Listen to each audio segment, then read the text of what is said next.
短信，父母为了3000块，把刚满10岁的小女孩卖给了人贩子，在大山生活了6年。他逃跑几10次，但每一次都被蛇鼠一窝的村民给抓回来。明天就是小柔的生日，赶巧不巧的，他来了。那时他想起刘婶对杨富贵说的话：等他来了那时候，你就照我说的做。从咱们买他到现在，白养了他那么多年，他也该生娃娃，给咱家延续香火了。小媳妇，生娃娃，生娃娃。绝不能被刘婶和杨富贵发现。他提起水桶，往凳子上不停地浇水，血渍被稀释冲洗。刘小柔，一会儿的功夫，你跑哪去了？刘婶骂骂咧咧地来到厨房，小柔根本不知晓这种事应该如何处理，直至被刘婶看到裤子上的颜色，她的眼睛亮了，如同猛兽看到了猎物。老杨家终于可以传宗接代了。刘婶防止小柔逃跑，把她关在了狗笼里，整整关了2周。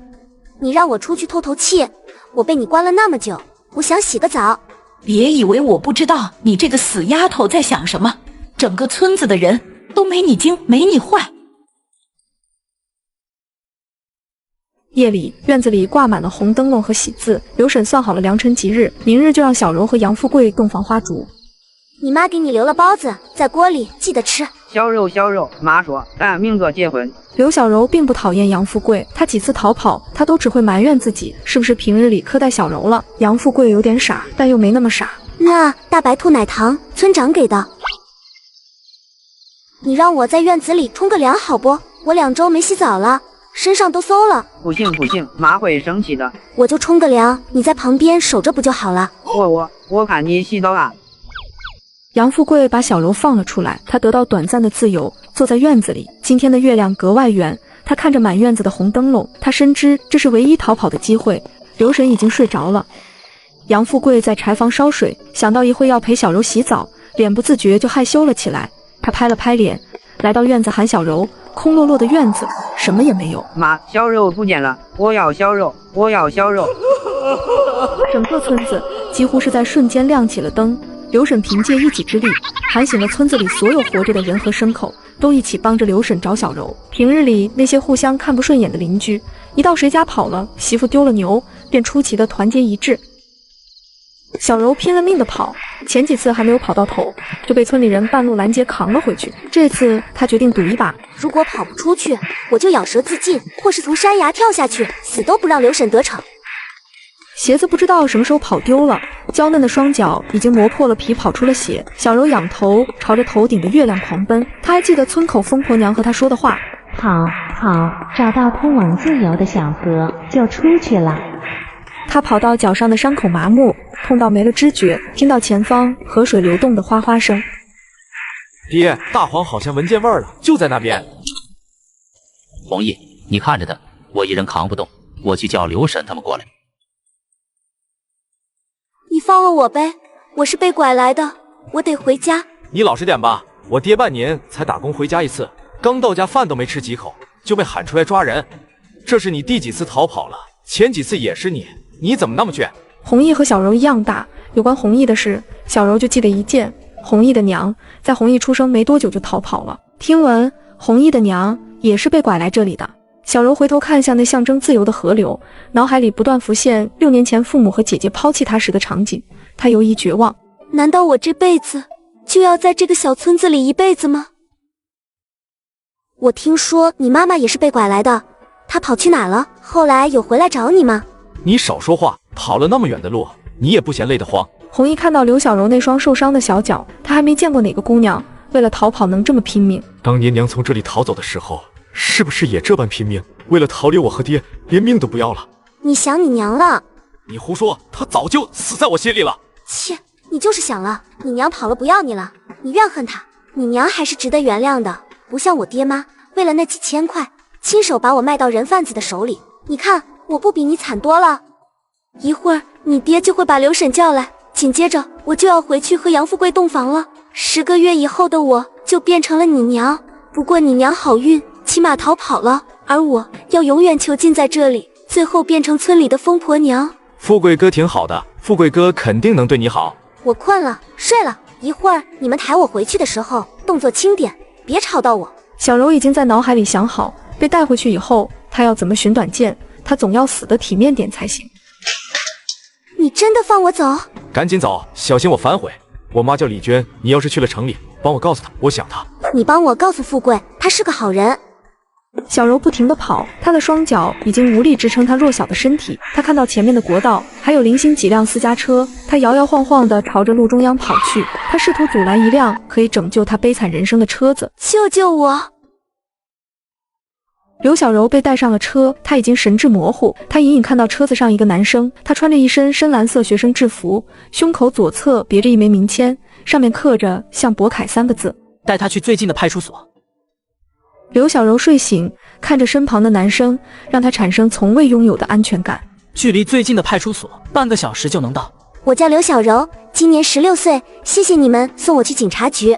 向博凯看了他一眼，什么都没说。他对他的出现没有多余的关心。恢复了神智的刘小柔，同时也恢复了痛觉，脚掌的锥心刺痛之感顺着脚底神经蔓延到了全身。有消毒的东西吗？我的脚疼得受不了。这次出来得急，没带医药箱，只有给少爷绘画工具消毒的酒精。可是酒精消毒可比你现在疼得多。刘小柔这会儿开始惜命了，她好不容易从向博凯那里捡回一条命，要是因为伤口溃烂发炎而导致发烧，她就白折腾了。没事，我冲一下就行。我烫了泥水，那泥水不干净。车子停在半路，刘小柔拿着酒精直接往脚上浇，这点疼痛和这几年在村里受的苦来说不算什么。向博凯和司机都看呆了，向博凯从未见识过这么生猛的女孩，赶快和司机说道：“你去给她拿干净的纸巾，还有后车厢的新袜子给她穿上。”处理完伤口，汽车向警察局的方向开去。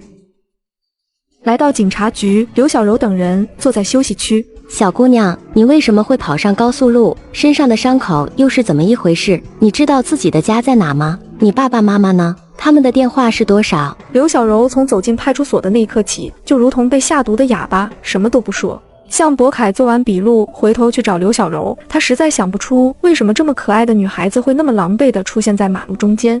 我爸叫柳华志，他的身份证号是……刘小柔清晰且流利地把父亲柳华志的姓名、身份证号以及老家的地址统统汇报而出。这6年，他从未忘记有关父母和姐姐的一切。他要亲口质问，为什么把他卖给人贩子？我还没有见过哪个女孩眼睛里能有那么强的杀意，她的身上一定藏着天大的秘密。我们核实了你父亲的身份，我们已经联系到他本人，他现在在路上了。你是怎么一个人跑上国道的？在那之前到底发生了什么？警察叔叔，我想等爸爸来。几分钟后，一个中年男人走了过来，小柔一眼便认出那是他的父亲柳华志。小柔，我的宝贝女儿，你跑哪里去了？爸爸找的你好苦啊！你知不知道我有多担心你？呵呵，看来相别的这6年，父亲不仅过得好，穿得好，演技也提升了。警察同志，谢谢你们，真是太感谢你们了。小柔是我的女儿，前阵子我们一家外出野游，她自己不小心走丢了，我一度以为我再也见不到我的女儿了。您客气了，我还以为小柔是被拐卖的孩子，原来是自己走丢了。您一会儿配合我们做个登记，手续完成以后就可以带走小柔了。他看着刘小柔，他摸不清刘小柔的葫芦里到底卖的什么药。6年了，他以为这辈子都不会再和她见面，可偏偏他惧怕的事就这么简简单单的发生了。我只想回到城里好好活着，如果你敢耍手段，再把我送回乡下，我就让你失去现在拥有的一切。我不想惹事，你也别给我惹麻烦。我既然敢不要命的从那个鸟不拉屎的地方跑出来，我就敢和你同归于尽。这丫头长大了，现在回来讨债了，我要想办法堵住她的嘴。小柔父亲，麻烦过来登记。刘小柔父女俩的对手戏被向博凯尽收眼底。小柔对待柳华志的态度，向博凯看到了太多和自己相似的地方，那种敌对和埋怨，如同他和自己的父亲。谢谢你帮我，如果方便，你可以留一个联系方式给我，等我伤好了，我去拜访你。我的车子会护送你回家，你安全了，我再离开。谢谢，我马上也能上学了，说不定我们会在一个学校。与此同时，抓捕落空的杨家已闹得乌烟瘴气，隔壁的疯婆娘笑得花枝乱颤，好像小柔的成功逃跑变成了她的胜利。跑了，跑了，小柔跑了，哈哈哈！就是你儿子放走了刘小柔，你儿子就是故意的，他是吃了刘小柔的迷魂汤了他。你必须把刘小柔给我抓回来，否则我让你全家不得好死。弘毅灰溜溜地走到杨富贵的面前。对不起啊，富贵哥，对不起。杨富贵的脸上只有悲伤，没有一点恼火。他好脾气惯了，对于已经发生的事，他实在不知道应该去气些什么。小肉是没穿鞋跑的，可疼了吧？也没有吃饭，肚子一定饿坏了。脚都没法看了，都是血。都怪我，都怪我，是我对他不好，他生气才走的，都怪我。本还激烈咒骂的刘婶，这会儿冲到杨富贵的身边，又哭又喊。我可怜的儿啊，白白养了那么多年的媳妇，眼看着就洞房了，被人给放跑了。你个混账小子，你跟我去城里把小柔找回来。小柔回去以后要好好养伤，以后别再乱跑了，知道了吗？警察姐姐，你能不能陪着我一起回家？小柔害怕再次被父亲送到人贩子手中，但是女警官有些为难，毕竟这不合规。小柔，我送你，放心吧，不用劳烦警官。小柔松了手，这一次她把全部希望都寄托在向博凯的身上。两辆车子一前一后驶上国道，朝着城里开去。小柔全程警惕，而柳华志一句话也不说。他们父女二人各有心事，各自恐惧。柳华志害怕刘小柔兜了他的老底，当年他把小柔卖到人贩子手中，转手换来的3000块，让他做了倒买倒卖的生意发了家。如今他的车子和房子都是用小柔的命换来的，若不是那3000块的人命钱，他不会拥有今日的富裕生活。刘小柔观察着车子里的每一个角落，每一个细节，就连屁股下的垫子都是软软温热的。他从没接触过这么好的布料子，若是在乡下，这都是要改成衣服穿的，哪像城里人用来当垫屁股的。你有钱了？是啊，小柔，咱家过上好日子了。有钱了，怎么没去乡下接我？你这车子挺多钱吧？柳华志心虚地抹了一把额头上的虚汗，要不是当初卖了刘小柔，他哪来的启动资金发大财？小柔的目光落在挡风玻璃前的相框上，相框里父亲柳华志和一大一小的2个女人靠在一起，3个人的笑容非常灿烂，那不是母亲，也不是姐姐。我妈呢？小柔，你妈改嫁了。母亲改嫁，那姐姐呢？姐姐跟着母亲一起走了吗？他们去哪了？柳华志不敢作声，2只手抖得厉害。你怎么不说话？你不会把我姐也卖了吧？你把我姐也给卖了，是不是？你说啊，我姐呢？我姐被你卖到哪去了？你怎么不去死？你是人吗？你卖了我和姐，还逼走了吗？凭什么你还好好的活着？凭什么？你为什么不去死？你再闹，我们一起撞死在路上。小柔，以前的事就让它过去，我们谁都不要再提。现在你回来了，只要你好好的，不再翻旧账，咱们就是一家人。哼，一家人？可笑，我早都没了家人。小柔极快地冷静了自己的情绪，她必须学会妥协，她知道自己该做什么，不该做什么。她现在需要一个正常的家，让她吃饭、念书、生活。我姐被你卖到哪去了？你现在有钱了，去把她找回来。我说你能别闹了吗？我怎么可能知道你姐被送去了啊？当初把她交到人贩子的手里，就彻底断了联系。我连你在哪我都不知道，我总不能去警察局自己揭发自己吧？而且就算揭发了也没用，当年的人贩子谁能找得到？他们东躲西藏，连警察都抓不到。柳华志叙述陈年旧事，没有丝毫悔意。刘小柔已经对柳华志不抱希望了。姐姐比她大2岁，若是按着年头算，姐姐2年前就来了月经，早就可以生孩子了。若是这会儿没逃出来，可能连孩子都有了。小柔不敢再想，也不愿再想。你娶了新老婆，还生了女儿。是啊，你后妈可是个文化人，等会儿到了家，你别给我丢脸。那你的新女儿呢？看着年纪可不小。嘉林是收养的，你后妈想要个孩子，她身体年轻时出问题了，她应该比你小几个月，她以后就是你妹妹，她很乖巧，很听话。说起新家庭，柳华志的嘴角隐隐浮现出一股由心的笑意。刘小柔从未觉得这般耻辱过，自己的亲爹把亲生女儿卖到了乡下，抛弃糟糠之妻，再娶了有文化的老婆。这样一个糟糕烂透顶的男人，竟然还收养了一个女儿。刘小柔甚至连发火都觉得无力，只剩下荒唐。小柔，后面的男生和你很熟吗？你们怎么认识的？他是我朋友，你应该看得出来他很有钱吧？如果你半路把我抛下，他会直接报警，让警察抓你。车子开进柳华之家门口，小柔看出了神，小区的环境就像世外桃源。我到家了，谢谢你们送我回来。少爷，我们也该回去了。他应该是安全了吧？与此同时，闷热晌午的杨家村口停着一辆3轮车。你可千万小心点，咱们买媳妇是违法的，现在外头正在严查，可别被逮住了。我费了好大劲才联系上当年卖给咱小柔的那个人拐子。小柔的爹叫柳华志，你去了城里就去找他爹，他爹要是不把小柔还给你，你可别硬来，咱们不占理。小柔会跟我回来的，好歹咱们养了她6年。如果小柔不回来，你就让他爹赔钱给咱们，这6年咱们不能白养，等有了钱，妈再给你买个新媳妇。不要，我就想要小柔。你个死心眼，那个狐狸精有什么好？他都跑了，抓回来你也管不住，早晚给你戴绿帽子。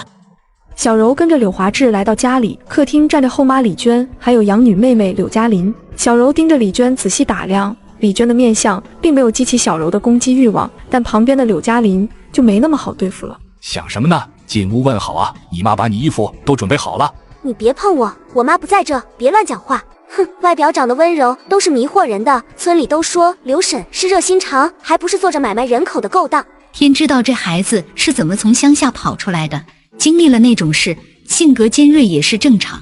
小柔，你去沙发上坐着，我给你处理伤口，你叫我李娟阿姨就行，你想怎么叫都行。妈，她真是爸的女儿吗？可她好凶，你看她脏的，身上好臭啊。觉得臭就离我远点，我洗完澡比你香。我就是柳华志的女儿，如假包换。虽然我不愿意承认我有这样一个人品败坏的渣爹，但这就是事实。不管你能不能接受我，从今往后我都会生活在这里。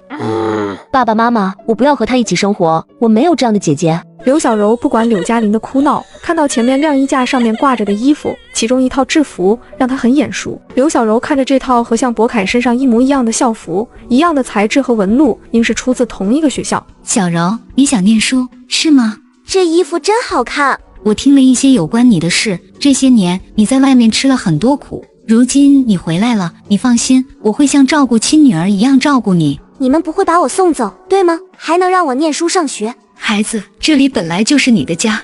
那你和我爸是怎么好上的？是你把我妈气走了？当然不是，我和你爸认识的时候，他就已经离婚了，我没有见过你的母亲。小柔对李娟的敌意又减少了几分，她是愿意相信李娟的，毕竟眼睛骗不了人。而这时，刘小柔忽然意识到李娟这个名字那么的耳熟，她努力回想，脑子里浮现的是弘毅那张充满期盼的脸。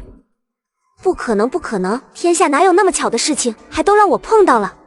小柔洗了澡，换了干净的睡衣，来到餐桌，看到他们一家3口其乐融融。爸，你让他去姑姑家住，我不想和他睡一个房间。李娟瞪了一眼柳嘉琳，柳华志却对柳嘉琳的提议表示赞同。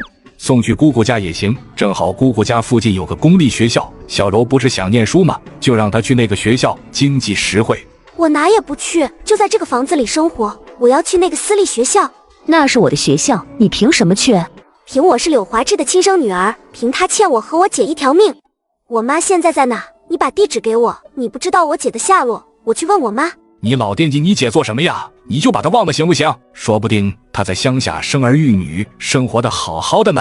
柳华志那副恬不知耻的面容彻底激怒了刘小柔。你觉得她能活得很舒坦是不是？每天干不完的农活，喂不完的奶，还有挨不完的骂，时时刻刻都要被人像贼一样的盯着，和不喜欢的男人睡觉，还要为那些恶人生孩子。因为你是男人，你就说得出这种丧尽天良的话。他逃不出来，不是因为他不想逃，而是因为他失去了逃跑的能力，或者早都没了命。你不帮忙找我姐，那我自己找。活要见人，死要见尸。你欠我和姐的，我要让你偿还一辈子。你别吃了，你去楼下散步去。哼。小柔，明天我就去给你办入学手续，你和嘉琳念一个学校，互相还有个照应。放心吧，你想要的，我们都尽量满足你。另一边，杨富贵3人开着3轮车来到了城里。咱们吃口饭，然后就近找个小旅馆，咱仨住一个房间。好的，大壮哥。大壮哥，你有红姨娘的下落了吗？15年了，还在找吗？我打听了城里收鱼的几个老板，还真问到了柳华志这个人。听说以前是个倒买倒卖的商人，后来有钱了，买了不少房子和铺子，现在主要是收租。我没问到柳华志的具体住址，但听说他收养了一个小女儿。经常买我鱼的那个老板说，之前柳华志找他托关系，办理了小女儿的入学手续。那个小女儿现在在一个很贵的私立学校念书，咱们可以去学校堵他女儿。好，明天咱们就去学校堵柳华志的小闺女。老板娘，这附近哪有便宜的小旅馆？越便宜越好。穿出这条街，美玉旅馆，我好姐妹开的，老板娘叫曹美玉，人可实在。你提我馄饨铺，她能给你打9折。洪大壮三人找到美玉旅馆，杨富贵一心只惦记刘小柔。大壮哥，明天咱们几点去学校堵刘华志的小闺女？你说刘华志能把小柔还给我吗？明天起来再说，不给人就要钱。您是老板娘曹美玉吧？馄饨铺老板说，来这主给打8折。大壮哥，不是就这么？曹美玉的眼直勾勾地盯在杨富贵的身上，全身都在发抖。她假装若无其事地问道：“不是本地人吧？听着口音可不像，来干什么的？”关你什么事？到底多少钱？凶什么嘛？冲得很累，给50吧。你们3个人呢？洪大壮掏了钱递给曹美玉。上楼左转第3间，这晚上可吵，让孩子捂着点耳朵。洪大壮带着弘毅和杨富贵上楼。吧台内刚刚还精气神十足的曹美玉，这会儿瘫在凳子上，两眼无神地发着呆。这时，旅馆门口走进一个男人，色迷迷地朝曹美玉扔了200块钱。赶紧的，老规矩。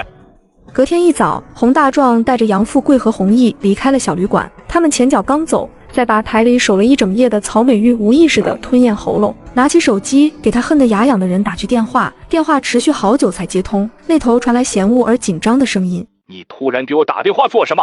我告诉你，我不会再给你1分钱。”小柔回来了是吗？敢信父母为了3000块，把刚满10岁的小女孩卖给了人贩子，在大山生活了6年。她冒着丧命风险逃出来后，面对她的却是冷血父亲和恶毒的养女妹妹。而此时，村里的傻子丈夫也找了过来。小柔回来了是吗？你问这个干什么？小柔回不回来跟你有个屁的关系。曹美玉当初把2个女儿送走，我可是经过你同意的。咱俩已经离婚6年了，小柔回没回来跟你无关。你要是想通过小柔的事来找我讹钱，我告诉你门都没有，别再给我打电话了，我在家呢，不想让李娟误会。挂了。电话被挂断，曹美玉崩溃大哭。整整6年，从她亲手送走小柔的那一刻起，她就没睡过一个好觉。如今小柔回来了，她不知应该怎么做，是继续隐匿在这小旅馆里，还是负荆请罪去找女儿忏悔？另一边，柳华志来到厨房找李娟。老婆辛苦了，你和学校那边都说清楚了吧？不管花多少钱，咱们都要让小柔去那个学校念书。放心吧，刚朋友给我来电话，说今天就能送小柔去学校办理手续，钱什么的我都打点好了。今天就辛苦老婆了，带着小柔多跑几趟。其实我挺开心的，现在有2个女儿，等她们长大了，还能互相做个伴。就怕他俩好不到一块去。刘小柔，你洗澡快点行吗？我今天上学会迟到的。听到声音，李娟和柳华志来到客厅。爸，为什么要让她回来？她不是在乡下有丈夫吗？她的家在乡下，而不是这里。女儿，不能说这种话的。小柔之前吃了很多苦，我们要好好爱她。她是爸爸的亲女儿，是你的姐姐。哼！李娟开车带着小柔和柳嘉林前往学校。嘉林，你先下车，妈妈要带小柔去前面照相馆拍2寸照，给小柔报到登记用。李娟阿姨，你知道我妈在哪吗？知道她的联系方式吗？我想找她，我想问问她，我姐被卖到哪里去了？我得把我姐找回来。我和你母亲没有见过面，我帮你打听打听吧。如果你一定要找你母亲，我陪你一起。柳华志说，曹美玉是个浪荡不安分的女人，抽烟喝酒样样精通，脾气躁，动不动就摔打东西。柳华志之所以能那么狠心地卖掉小柔和姐姐，有一部分原因是因为他觉得曹美玉身子不干净，生下的孩子也不知是不是她的骨肉。下车后，柳嘉林朝着校门口走去，他被前面几个农村人吸引了视线。这里怎么会出现农村人？爹，就是她，她就是柳华志的小女儿。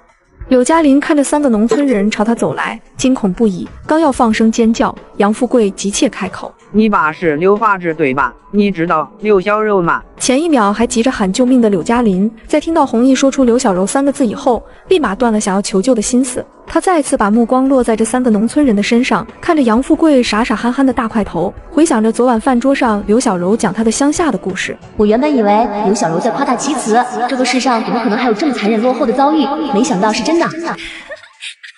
你笑什么？你爸是柳华志对吧？你认识刘小柔吗？当然，刘小柔是我姐姐，你们找她做什么？杨富贵听后耐不住，走到柳嘉林的面前，想拉住她的手，瞬间一股子又闷又杂的汗臭味直扑而来。柳嘉林被那味道熏得连连后退。你别过来啊！我们学校门口有安保的，再越界我就喊人抓你。我们来找小柔，小柔是我媳妇，你带我们去找你爹好不？我们是接小柔回去的。我们。洪大壮把杨富贵拉到身后，重新组织了一遍语言。你带我们见你爹，我们有事找你爹商量。柳嘉林是收养的，自从刘小柔回来后，他一直有危机感，他要借着傻子杨富贵把刘小柔送回原来的位置。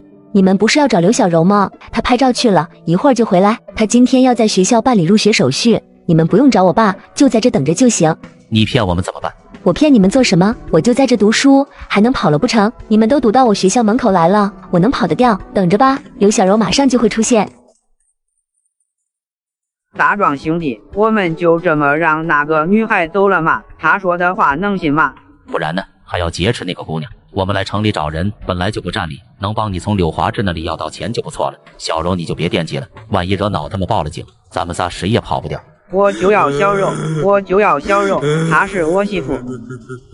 另一边，李娟的车子并没有从学校正门驶入，而是开到离教职楼近的后门。小柔，因为你课程落下太多，不仅你已经16岁，不好再回到初中重新念书。阿姨想的是，你就正常去念高一，落下的那些功课，我找课外辅导帮你补习，你能学到多少算多少，业余时间家里也可以帮你。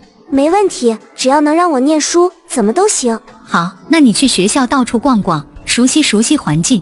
小柔得到准许，来到学校闲逛，校园里充斥着书卷气，让小柔很有安全感。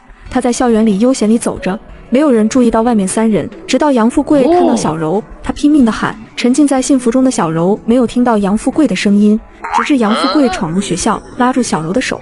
小柔，跟我回家。刘小柔看到他们3人的一刻，仿若从人间拉回地狱，她的耳朵的一阵嗡鸣，美梦在这一刻被击碎破灭。学生都看了过来，刘小柔生平第一次觉得自己的天塌了。她不在乎过往6年的经历有多丢人狼狈，也不在乎柳华志对她多么的混账没良心，她在乎的是当她准备告别过去，涅槃重生之时，却被身后成百上千的同龄人看了笑话。身后的唏嘘声充斥着她的耳。小柔呆站在原地，没了辩解和反抗的能力。她看着冲到她面前的弘毅，脸色焦灼的弘毅冲她吼叫：找你爸呀，小柔，让你爸给富贵搁钱。小柔，你说话啊！她看到隐在人群中的柳嘉林，正一脸坏笑的看她好戏。柳嘉林迫不及待地同身边人讲述了这个出身不凡的苦命姐姐，讲她是农村人的媳妇，讲她愚蠢而不自知，讲她的肮脏，讲她的自以为是。密密麻麻的人群外，刘小柔和他们的距离只有几米宽，可就是这样一道沟壑，隔开了人间和地狱。她下意识向前迈进一步，她期盼着她向往的那个人群能够将她拉回人间。可事实上，所有人都对她避之不及。小柔无力地笑了笑，原来人间就是地狱。她的笑容苦涩无助，不知谁能拯救她悲哀糟透的人生。直至她看到人群中一个熟悉的身影向她走来。向伯凯在短短几分钟内理顺了刘小柔的真正遭遇。我已经报警了，你们若是继续闹，就一起去警局做交代。最紧张的人是刘小柔，她即刻伸手抓向伯凯的衣摆。她不能报警，她没有找到自己的姐姐之前，她还离不开柳华之的庇护。向伯凯拉住她的手，以示安慰。这个刘小柔是什么时候勾搭上向伯凯的？此时保安跑了过来，洪大壮拉着杨富贵的手臂给保安道歉。我不要道歉，我要小柔，我要小柔。你给我清醒点，看清楚这是什么地方。你要去警察局吗？你要让刘婶陪着你送死吗？赶紧给我走，别惹事。小柔，跟我回家，跟我回家，小柔。杨富贵3人走后，人群陆续散去。惊魂未定的刘小柔一直定在原地，两人的手也一直未松开。向伯凯，你和我姐姐是怎么认识的？早上的时候，我看到那3个农村男人了，他们为了找你，还把我堵在大门口，真的挺恐怖的。我还以为妈会帮你解围呢，谁知道你自己冒冒失失的跑出来，被人家抓个正着。姐姐，不管怎么样，你和那个杨富贵好歹一起生活了6年，感觉他对你还是挺深情的。要不你让爸妈带你去乡下，跟他们好好谈谈呗。柳嘉林生怕向伯凯不知道刘小柔乡下生活了6年，恨不得让向伯凯误会刘小柔这会儿可能早都不干净了。你那么喜欢当八婆，你应该去广播室拿着大喇叭通知所有人，我刘小柔是被拐卖的童养媳。你最好让所有人都知道，6年前我刘小柔被亲生父亲柳华志以3000块的价格卖到了人贩子的手中，以换来他今日的荣华富贵。6年里，他从未去乡下找过我，甚至收养了一个和他毫无血缘关系的你。你享受着我刘小柔用命换来的富裕生活，还反口说我的经历肮脏。走啊，去广播室告诉所有人，我们的父亲柳华志是人贩子的同伙，我们亲手把父亲送进监狱，然后一起去大马路喝西北风。你疯了吧你，声音那么大。柳嘉林转身逃离，恨不得钻进地缝里去。你又一次救了我。你刚刚泄露了自己的秘密，都被我听到了。那点秘密算什么？现在开始，我的命都是你的。一脸紧张的李娟站在楼梯上，看着洪大壮三人离去的背影，久久不能平静。小柔逃出深山后，杨富贵和洪大壮还有弘毅来找刘小柔，而洪大壮却不知道，那个柳志华不仅仅是小柔的父亲，还是现在他逃走老婆的丈夫。真是离了个大谱。晚上，刘小柔和柳嘉林回来，李娟呆愣愣地坐在沙发上。小柔，他们没有把你怎么样吧？你有受伤吗？你看到了，你看到了，为什么一直站在那里，什么都不管？你为什么不去救我？你是不是和柳嘉林一样，想让他们把我带走？不是这样的，小柔。李娟的解释，小柔什么也听不进去。刚对李娟出现一丝好感，瞬间破灭。柳家的所有人都不值得她信任。你有病吗，刘小柔？你凭什么这么和妈说话？你有没有规矩？刘小柔不理她，她是当真想不明白，作为养女的柳嘉林怎么能那么讨人厌？我现在算是明白，爸当初为什么卖掉你，因为你真的不配做爸的女儿。你配？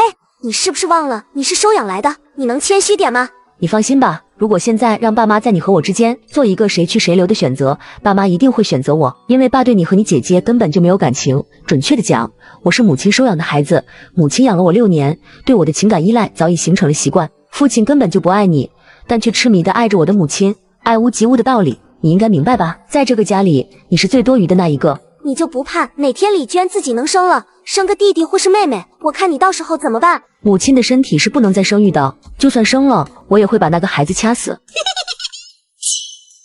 正在争辩的两人听到一阵争吵声，那声音熟悉入耳。抓紧时间还钱，快过年了，搬起都能用。这么喊他是不会还的。哎，大爷，要怎么喊？你舌头里就喊弟弟。耶！想当年一借钱，不诉自己有多难，几声句全是缘，如数见底没多言，好朋友对不起，现在马上到年底，恐马月到龙年，了无音讯翻了船，工作人有底线，吃人疙瘩还人面，再借钱你不还，要么鬼怪把你缠，每天喊每天谈，别打你那小算盘，你不还我宣传，名声几天就歪弯，赚点钱都很难，还钱还钱快还钱。柳华志，还钱！6年20万，不给钱，咱们谁都别想好过。你看我像不像20万？你要是拿不出20万，那就18万。这6年杨小柔不要钱吗？6年呢？要不是为了杨小柔长大，刘婶连孙子都抱着呢。赶快把钱拿来，咱们两清。你们这闹什么呢？再闹下去我就报警了啊！让警察来调解。相比洪大壮和杨富贵，最怕报警的当属柳华志。柳华志心知肚明，他是做了多少亏心事，才拥有今日的房子和车子。洪大壮和杨富贵俩人就是光屁股的穷光蛋，天不怕地不怕。不用，我们没事，都是兄弟，小矛盾，不好意思啊。阳台上，小柔看着李娟，满脸惊恐。综合今天李娟的异样，她再一次想起弘毅对她说的话：“我妈叫李娟，你要是去了城里，帮我告诉她，我想她。”刘小柔似乎什么都明白了，李娟便是弘毅口中的亲生母亲。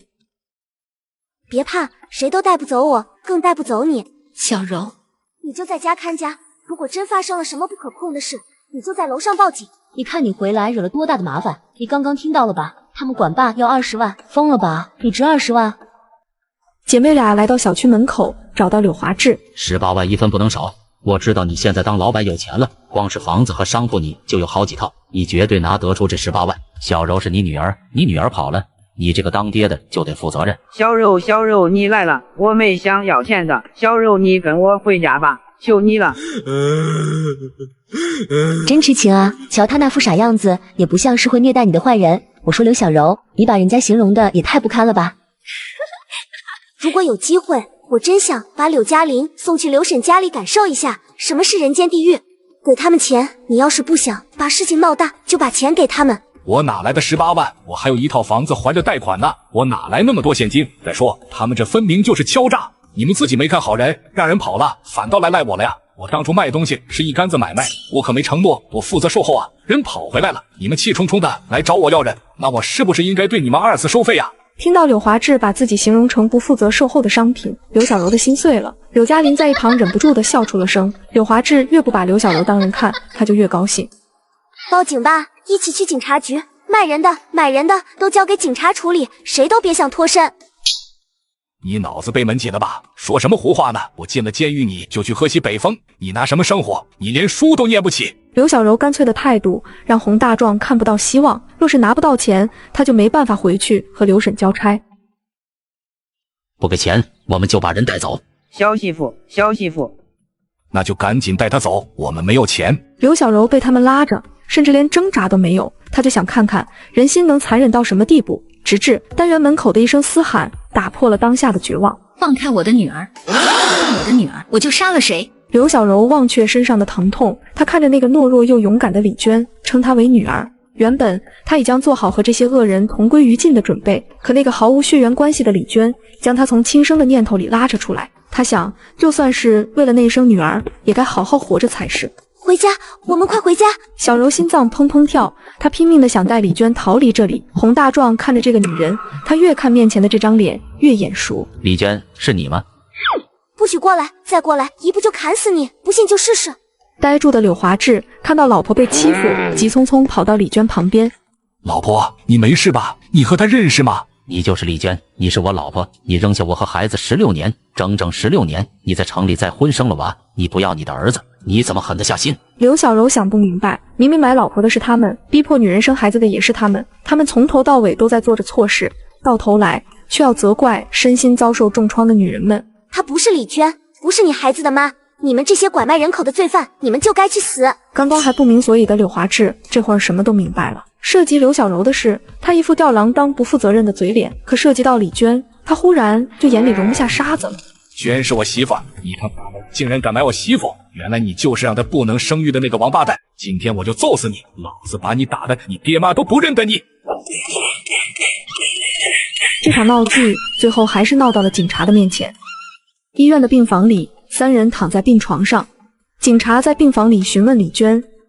刘小柔3人站在病房外，弘毅的目光久久落在柳嘉林的身上。你放心吧，她不是李娟的女儿，她是收养来的，不是你妈生的。你是野种，你爸拐卖我妈，强迫我妈生孩子，怪不得母亲从来不提16年前的事，因为她以你为耻辱。你和你爸都是罪人，一会儿警察叔叔来问话，我要让警察叔叔把你们送进监狱。弘毅并不担心李娟不认自己，亲生血缘给了他自信，相反，作为养女的柳嘉林不得不心慌。我已经和警察说了，是我们大人之间的矛盾，和你们无关，明白了吗？李娟阿姨，你不会被抓走吧？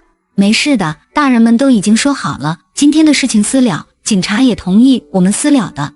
妈妈！弘毅鼓起勇气喊出妈妈，李娟没有给他任何反应，转身离开。你觉得妈会认你？你搞清楚你爸是怎么让妈生下你的，妈没在警察面前说你爸是人贩子就不错了。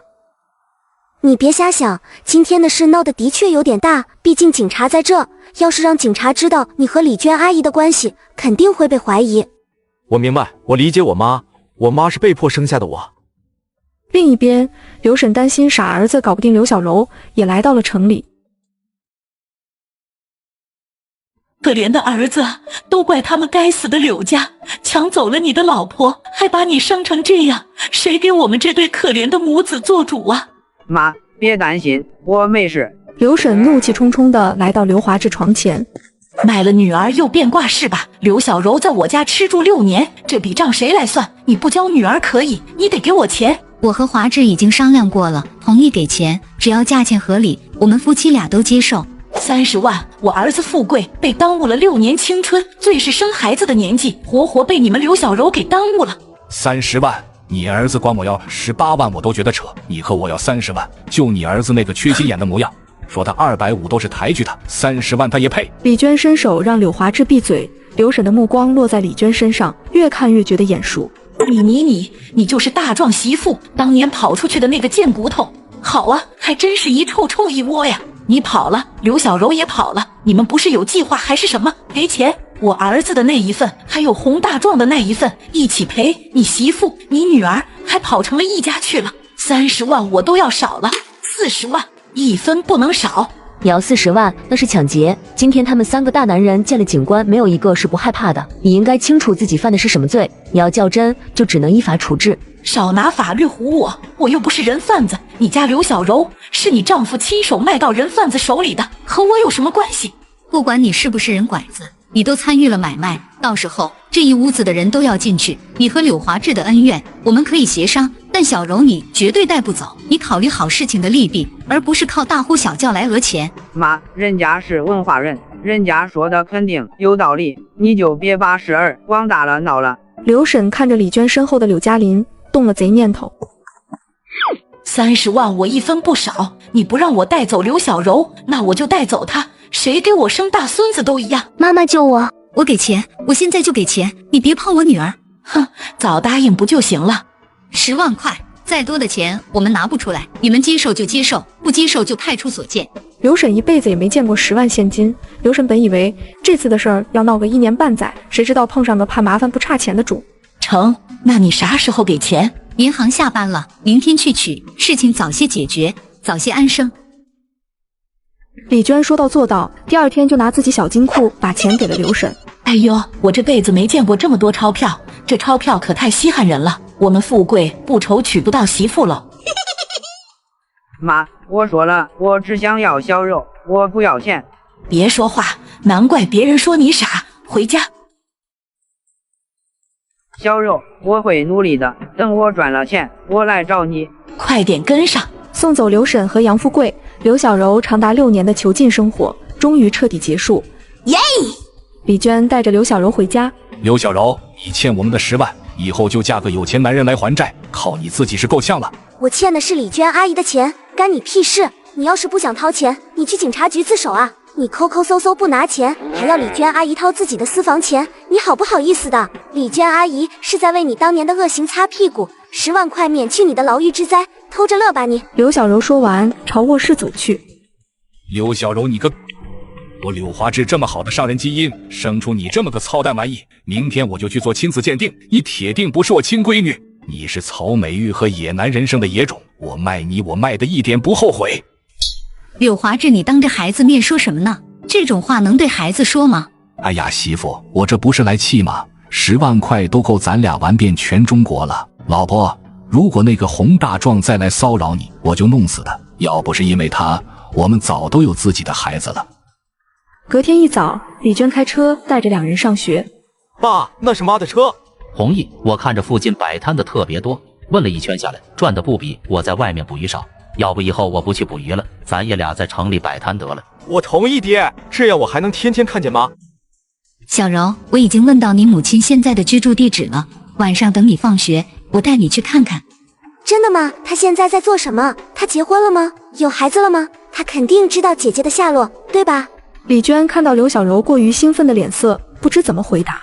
柳嘉林坐在一旁，不忘给刘小柔泼冷水。你亲妈都不要你和你姐了，你还这么激动，你真是好了伤疤忘了疼。刘小柔并没有意识到，她竟然这么快就原谅了母亲。当年把她和姐姐卖掉的人，不仅仅只有柳华志一人，还有母亲曹美玉。可她总是在心里认为着，母亲当年是有迫不得已的苦衷。小柔，你和嘉林同在一个班级，校服的钱我已经交给学校了，到时候老师会把校服发给你。好的，谢谢李娟阿姨。放学后，小柔就迫不及待地来到母亲这边。大哥，你捏这一下可是值20块，一会儿多加我20。好好好，晚上我非得摸回本。这不堪的话语，不入眼的画面，全被刘小柔收入眼中。刘小柔以为自己认错了人，这不是曹美玉，她记忆中的曹美玉不会说那样低俗的话。她记忆里的曹美玉是个刀子嘴豆腐心的傻女人。小柔，你要是不好去见她，我去和她聊吧。你除了想知道你姐姐的下落，还有什么事想问她？李娟阿姨，我妈怎么变成这样了？我记得爸说过，这条街里面的旅馆都不正经。你妈不会是从事那种行业的女人吧？那可真够丢人的。刘小柔不是不明白，眼前的曹美玉到底在做着什么勾当。我妈怎么样，轮不到你来讲。你母亲是站街的，所以爸才不要她，所以爸才怀疑你不是爸的亲骨肉，活该你被卖掉。嘉林，你还有没有家教？你怎么能这样对姐姐说话？马上给小柔道歉。哼，小柔，我帮你问吧。曹美玉虽然没见过我，但应该知道我的存在。你确定？你只想打听姐姐的下落，没有其他想问的了？没有了。李娟下了车，朝曹美玉走去。二人碰面时，曹美玉的目光在李娟的身上来回打量。你凭什么打我妈？前一秒还给理不饶人的曹美玉，在看到刘小柔的那一刻，脸上的戾气消散。小柔，是我的小柔吗？小柔，你说话啊！你为什么打我妈？曹美玉看了眼柳嘉玲，又看了眼躲在李娟身后的刘小柔。抱歉，原来你是替孩子找的我还以为你是故意找不痛快。我不过想打个招呼，就被打了一巴掌，脾气这么暴躁，更加不能让他和小柔多接触了。我们今天来，只想问你一件事，小柔姐姐现在的地址你清楚吗？小柔，你回来了，你这些年过得怎么样？爸爸对你好不好啊？你怎么跑回来的？没受伤没吃苦吧？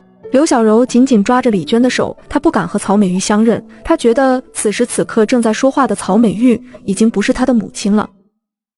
2000块，我们只想知道小柔姐姐的下落。曹美玉看着那厚厚的钞票，冷笑出声。行啊，李娟，霸占了我前夫不说，现在连我女儿都成了你的小棉袄，甚至还假慈悲的过来找我，问我大女儿的下落。你倒是把后妈的形象演得感人肺腑啊，难怪你能把柳华志那个人渣迷得七荤八素。姐姐在哪？我今天来找你，就只为这一件事。曹美玉看到女儿对自己的态度，非常伤心。这时，一个男人走了过来，给我拿500块钱打麻将去。滚！没看老娘在忙。这一幕吓坏了李娟三人。李娟握着钱的那只手悬在半空，惹了男人的注意。拿来吧你！这钱我拿走了，你找我老婆要吧。刘小柔没办法想象曹美玉这6年过的是什么日子，她无法理解曹美玉为什么会选择这样一个男人一起生活。钱就当我收了，我只知道我大女儿被送去了一个叫什么杨庄子村的地方，年头久了，我也记不清了。得知姐姐的下落，三人回到家，嘴欠的柳嘉玲就把要去找小柔姐姐的事情告诉了柳华志。刘小柔，你要找你姐，你自己去，你别害李娟。李娟是我老婆，她有个3长2短，我让你也活不成。杨庄子村在一个很偏僻很远的地方，需要小轿车。小柔第一个想到的就是向伯凯。那个向伯凯，我们做个交易怎么样？向伯凯看了眼钞票，再看他满脸小心思的坏模样，说吧，什么事？我想用300块钱买1天你家的小轿车，我要去个地方接个人。去哪呀？要接谁？乡下接我姐，我姐和我一样是被拐卖的，我想救她回来。向伯凯看着眼前这个小不点刘小柔，到底蕴藏了多大的能量？起初他对她只是施舍和可怜，可随着时间的推移，他发现他是发自心底的欣赏和心疼。向伯凯，你听说了吧？学校正在选去美国的交换生，你和我都在入选的名单上。柳嘉玲口中的美国和交换生这2个字眼，在刘小柔的概念里是遥不可及的。柳嘉玲看向刘小柔，带着几分示威。过不了多久，我和向伯凯就要去美国念书了，不出意外的话，我们可能还会在那里上大学。为什么？我也要去，你能去，我也能去。刘小柔听到柳嘉玲要和向伯凯一起去美国读高中和大学，她急了。其实她并不向往美国，她过一会才反应过来，她的急全是因为向伯凯。呵呵，你拿什么去？拿你那张得理不饶人的嘴吗？交换生可不是人人都能去的，要考察你从小到大的成绩和荣耀。交换生代表了学校的颜面，你参加过比赛吗？得过奖杯吗？我曾经可是拿过市里小主持人金奖，这些你应该听都没听说过吧？这是刘小柔第一次觉得自己特别差劲，被耽误的6年，好像没有失去什么东西，可她和柳嘉玲之间的差距，成长的轨道，在无形中被拉开了。走，带你买零食。走在路上，刘小柔满脑子都是美国和交换生这2个词。向伯凯，你真要和柳嘉玲一起去美国吗？同行的应该一共是8名交换生，花钱也可以去，自费还有3个名额，你可以自费，你也要去，是吗？那自费多少钱？不太清楚，学费、生活费1年可能要几10万，你可以让你父亲自费送你去。刘小柔的头瞬间大了，想让柳华志为他1年掏出几10万，那和要了他的命有什么区别？车子和司机都借给你，周6早上我们出发去找你的姐姐。刘小柔偷偷摸摸准备出发，被起来做早饭的李娟抓个正着。小柔，你一大早干嘛去？今天休息又不上学？我和朋友约好了出去玩，晚上就能回来。李娟向来敏感，一眼便看出刘小柔的不对劲。你到底是去做什么？和谁去？同学的电话是多少？刘小柔自知瞒不住，把去找姐姐的事情告诉了李娟。小柔，这是1000块钱，拿着钱好办事。同学的电话你留给我，我们好随时保持联络。谢谢李娟阿姨。周六一早，向博凯的车子早早等在刘小柔的家楼下。刘小柔没有先上车，而是快速跑到弘毅的摊子前。弘毅，柳华志下午出去打牌，1点以后，李娟阿姨可能会和柳嘉玲一起去菜市场买菜，到时候你在大门口等着，就能遇见李娟阿姨。小柔，谢谢你告诉我。同弘毅道别，转身上了向博凯的车。向博凯，没吃早饭吧？1人1半。吃我的，路边的东西尽量少吃。很明显，刚刚刘小柔和弘毅热络聊天的画面被他收入了眼底。另一边，美玉旅馆门口停着一辆小货车，曹美玉包裹岩石。咱们可是说好的，来回一共100块钱，你送我去，还得送我回来，反正你顺路。知道，你去杨庄子村干啥？那破地方老远了，平时没人去的。找个人。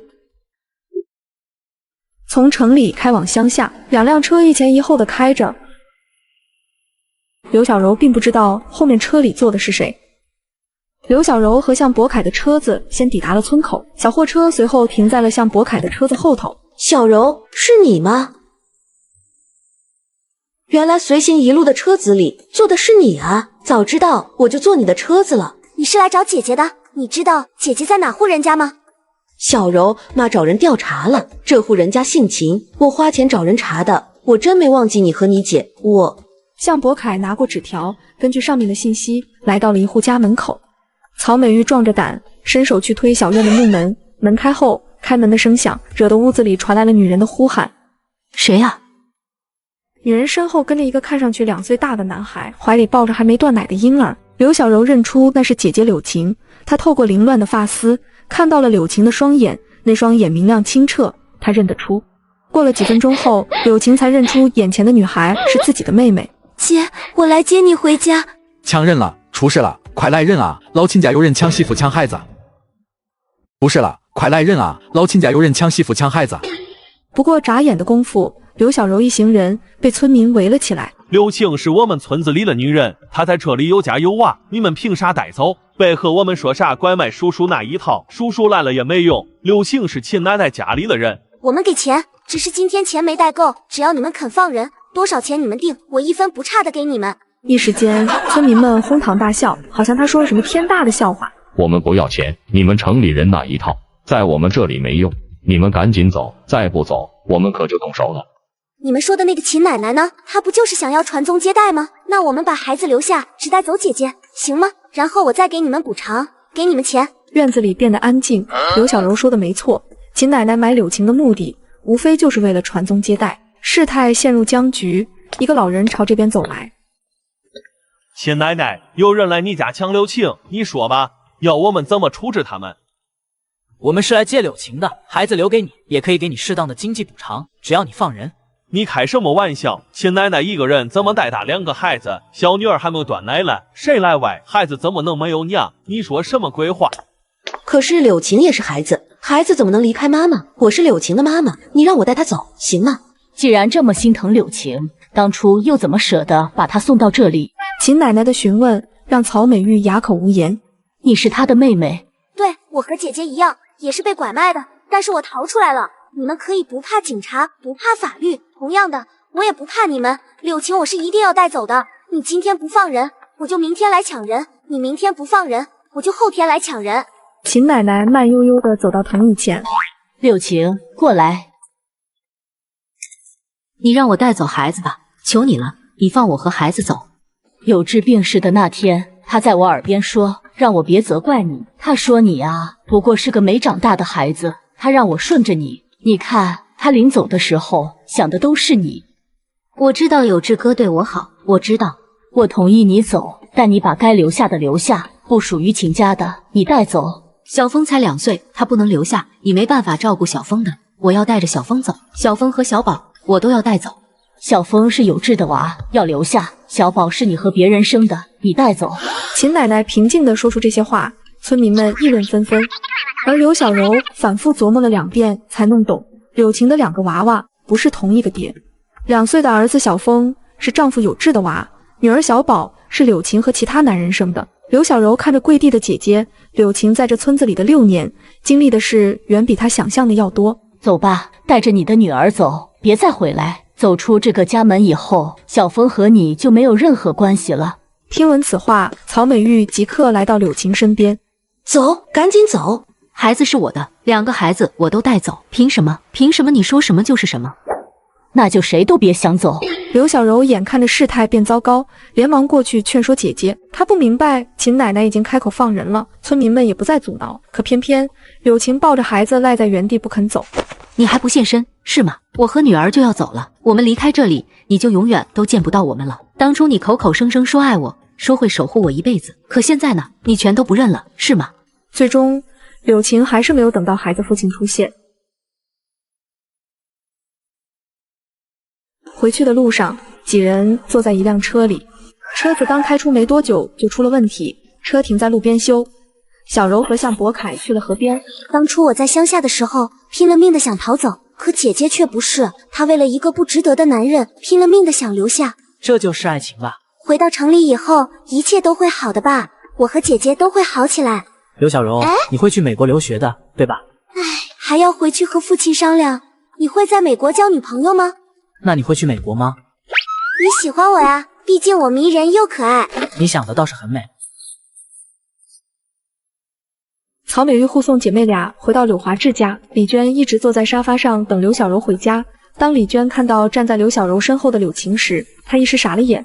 她没想到刘小柔会直接把柳晴带回家，但是李娟转念一想，倒也接受了这个事实。姐妹俩无依无靠，除了回柳华志的家，根本没有去处。若是去了曹美玉的小旅馆，那才是最让人担心的事。柳华志，你出来，别睡了。睡眼惺忪的柳华志走出了客厅，后面跟着柳嘉琳。我帮你赎罪，把姐姐带回来了。爸，柳华志没有任何回应，他非常崩溃。刘小柔就够了，现在又多出来一个柳晴，而初次见面他就当了老爷。柳嘉琳很快看懂了这层关系网，多了一个陌生女人来侵犯他的领地，他自然不愿意。刘小柔，你是不是过分了？家里不是收容所，不是什么阿猫阿狗都能住进来。你搞清楚到底谁才是阿猫阿狗？你身体里是流着李娟阿姨的血了，还是流着柳华志的血了？我没歧视你被收养的身份，也麻烦你说话过脑子。柳华志，要不是我的居住条件太差，你以为我愿意把女儿往你这里送？我告诉你，这都是你欠他们的。你要是不管柳晴，我就去举报你，我和你一起蹲局子。谁让你来的？滚滚滚！你除了骗我钱，你还会做什么？这里没你说话的份。你回家吧，他赶不走我和姐，放心吧。你不接受也得接受，我不是来和你商量的。你那么讨厌我和姐，你可以带着你的养女出去住啊，你完全可以离开我们，但这个房子我们住定了。眼看着父母俩越吵越凶，李娟连忙出来打圆场。都没吃饭呢吧？我给小柔留了饭，一起吃点吧。你就是让我爸妈离婚的小三。柳晴，你说什么呢？谁教你这么说话的？曹美玉吗？姐，别乱说，李娟阿姨不是你以为的那种人。6年前，她被亲生父母卖到偏远乡村，被迫给傻子做老婆。6年后，她拼命逃了出来，并且把姐姐也救了回来。刘小柔，你到底还要给我惹多少麻烦？你回来就算了，你把柳晴带回来，还带个娃，你不会觉得我是千万富翁吧？我养你和嘉琳就够难了，现在又冒出个你姐，你让我怎么养？不管也得管。你让你姐带着孩子去曹美玉呢，我还正常供你读书，供你上大学，再多一个你姐，我和李娟的日子还过不过了？而且嘉琳执意要去美国读书，去美国可又是一笔钱，我压力很大的。我也想去美国读书，同学说了可以自费去。刘小柔，你是不是真打算把我搞死？当初把你卖了是我不对，但你不至于把我往死里逼吧？你干脆带我去警察局自首算了，我不活了，你和你姐也别活了。刘小柔其实早都放弃去美国读书的事了，因为只有先提出去美国读书这种昂贵的要求，被拒绝后，她才好说出为姐姐柳晴谋取利益的话。好，我不去美国读书，但你要答应我，给姐姐租个房子，让她和小宝能正常生活。柳华志琢磨了一会儿，在刘小柔抛给他的各种要求里，他做了最实惠的回答。行，我给你姐租个房子，让她和小宝搬出去。夜里，刘小柔陪着柳晴和小宝睡觉，半夜孩子的哭声吵得一家人无法入睡。刘小柔同柳晴彻夜聊天，刘小柔感觉得到柳晴对这里的水土不服。若是此刻有一辆大巴车通往杨庄子村，柳晴绝对二话不说就要带着小宝走。柳晴显然是适应了乡下的生活节奏和环境，甚至对那种生活产生了依赖。刘小柔劝了柳晴一夜，让柳晴念书读大学，可柳晴心里只有一件事，期盼着负心汉能来城里对他们母女俩负责。后来的几日，李娟因为小宝的兔唇每天跑医院，为小宝的兔唇手术找靠谱医师。柳华志也兑现承诺，给柳晴母子俩租了个一室一厅。李娟也给孩子添置了不少衣物和婴儿用品。柳晴坐在沙发上，看着李娟忙碌。你说她的命是有多好？爸有钱了，却和妈离婚了，这个李娟得从爸那里占了多少便宜，花了爸多少钱？你别看李娟阿姨现在是家庭主妇，她以前可是学校的老师，只是前几年身体出了点问题，才在家休养。她还不是靠着爸，住着爸的房子，花爸的钱。我怀疑当年就是她勾引的爸，所以爸才和妈离婚的。你可对她烦着点。还有那个柳嘉琳，一个养女那么嘚瑟，我们才是爸的亲生女儿，以后爸的钱和房子都是我们的。李娟在柳晴那边忙完，和刘小柔走在回家的路上。小柔，小宝的兔唇手术定在了下个月，那天刚好是嘉琳去美国留学的日子，你得通知曹美玉，让她去帮忙守着，总要有个大人在身边。好，我和我妈说。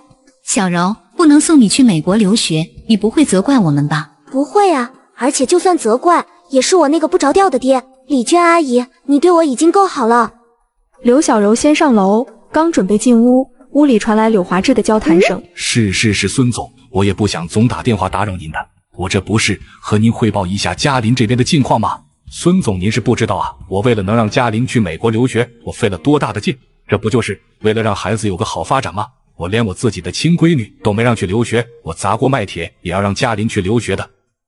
是的，我知道嘉琳是块学习的好料子，您托付我的事，我必须做到让您120分的满意。所以啊，孙总，我上次和您提的那个商铺，您看看。嘿嘿，对。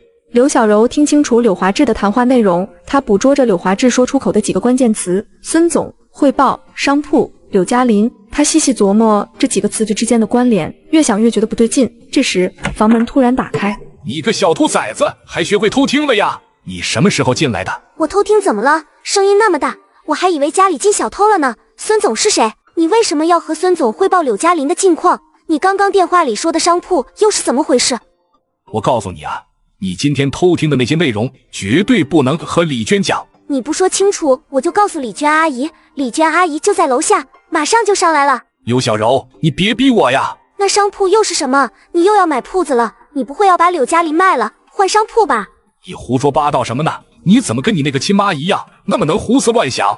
铺子在哪？如果暂时没有好的用途，你给我姐用吧。我姐要开个馒头铺子，赚点生活费，好养小宝。刘小柔提出的要求把柳华志给逗笑了，他这辈子都想不到，好端端的日子就这么被刘小柔给搅和了。他费尽心思得来的那些东西，现在都要被刘小柔操控。你别琢磨了，你把商铺借给我姐用，就不用你掏生活费了，我就不问你那个孙总的事了。你要是不答应，我就和李娟阿姨说，你背着她偷偷摸摸打电话。成，给你姐用，行了吧？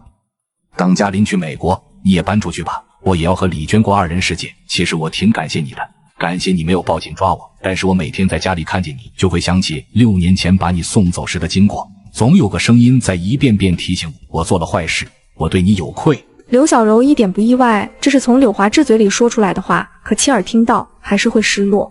等我把商铺买到手以后，我会借给你们用。我先回房间了。另一边，向博凯家，妈，你回来了，这次待多久？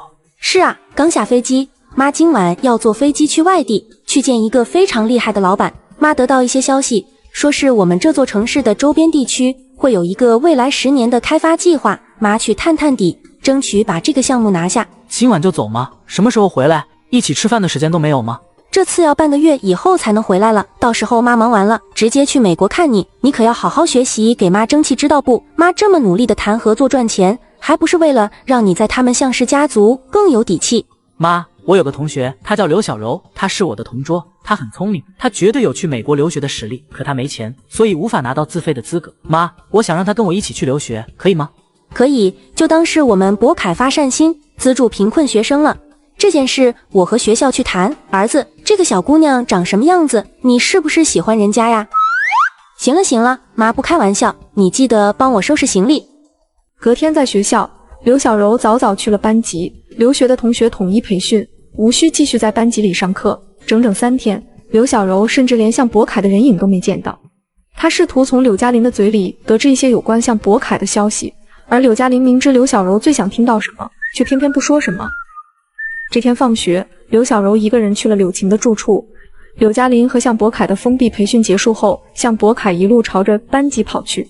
他刚从学校领导那里拿到了母亲为他争取来的留学名额，只要让刘小柔填写了这份表格，再交到校方审核，他便能和刘小柔一起去美国留学了。班级里的人早都走个精光，迎面碰上了跟着他一路前来的柳嘉林。男神向博凯为小柔拿到资助出国名额，来到学校找刘小柔，结果遇上心机养女妹妹，接上集。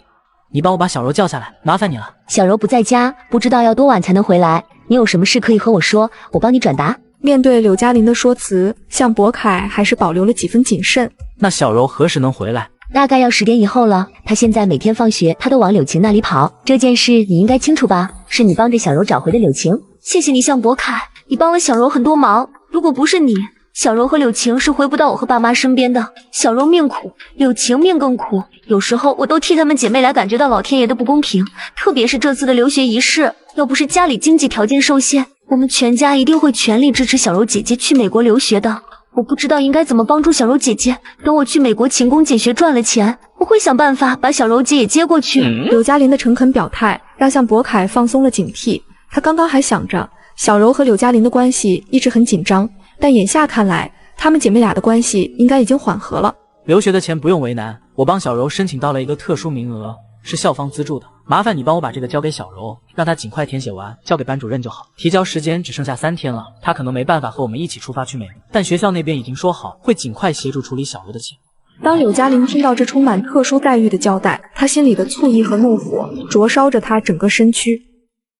那太好了，我们仨可以一起去留学了。我要把这个好消息告诉爸妈，告诉小柔。那就拜托你了，明后3天我都不会去学校。如果小柔遇到了难题，直接给我家里打电话就好。你放心吧，等小柔回来，我就让她填写这个表格。你赶紧回家吧，我们一起为出国留学做准备。好，我们出发那天见。凭什么？刘小柔，你凭什么？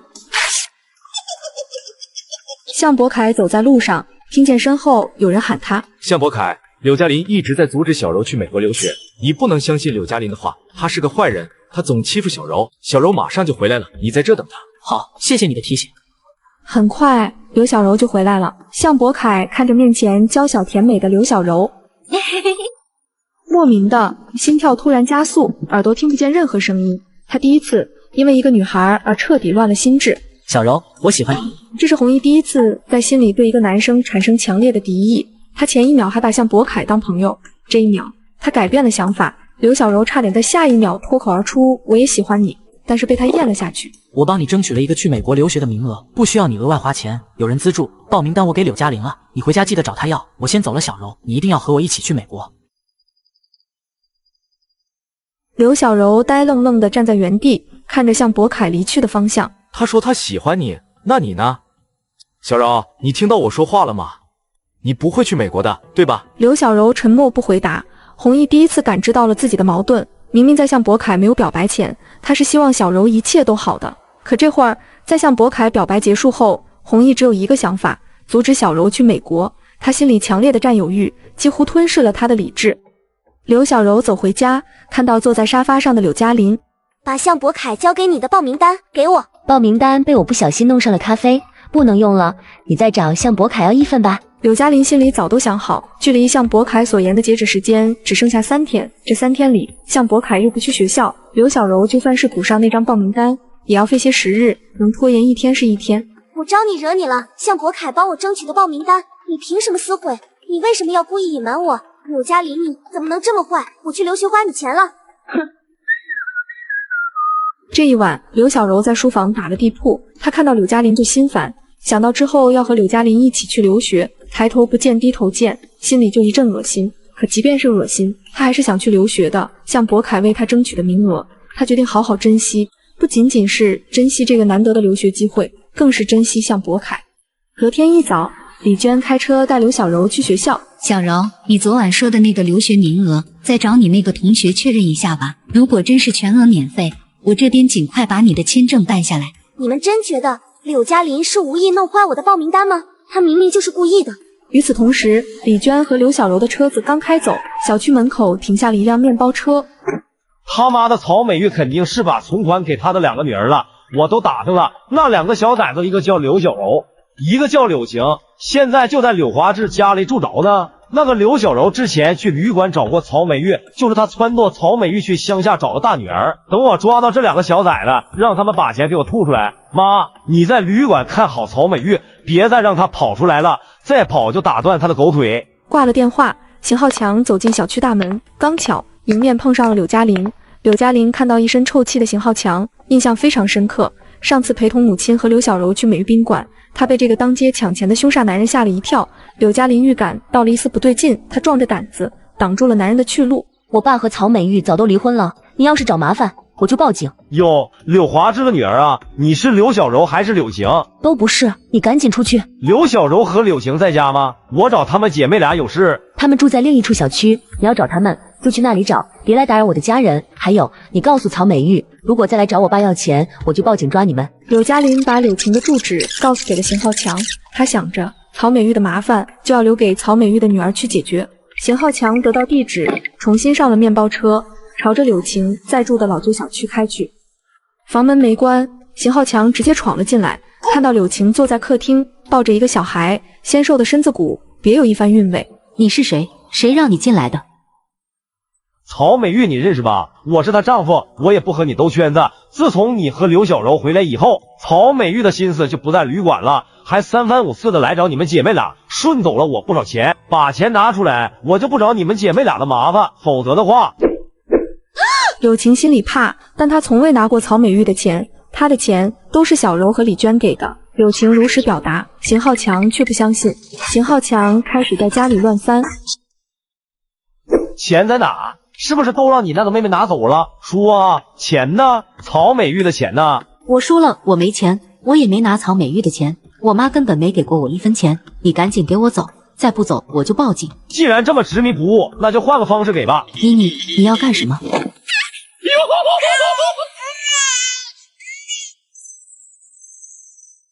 课间时间，刘小柔坐在位置上发呆，她的右眼皮不停地跳。刘小柔看了看身旁的空桌椅，接下来的几天时间，向博凯不会再来学校。她想着，一会儿一定要打电话给向博凯，告诉他报名单被撕毁一事。她很珍惜这次来之不易的留学机会，她一定要和向博凯一起去美国留学。准备去学校的公共电话亭打电话，可刚走出教学楼，远远的她就听到有人在呼喊她的名字：“小柔，小柔，你快出来！他们不让我进去，你姐出事了！”你敢相信吗？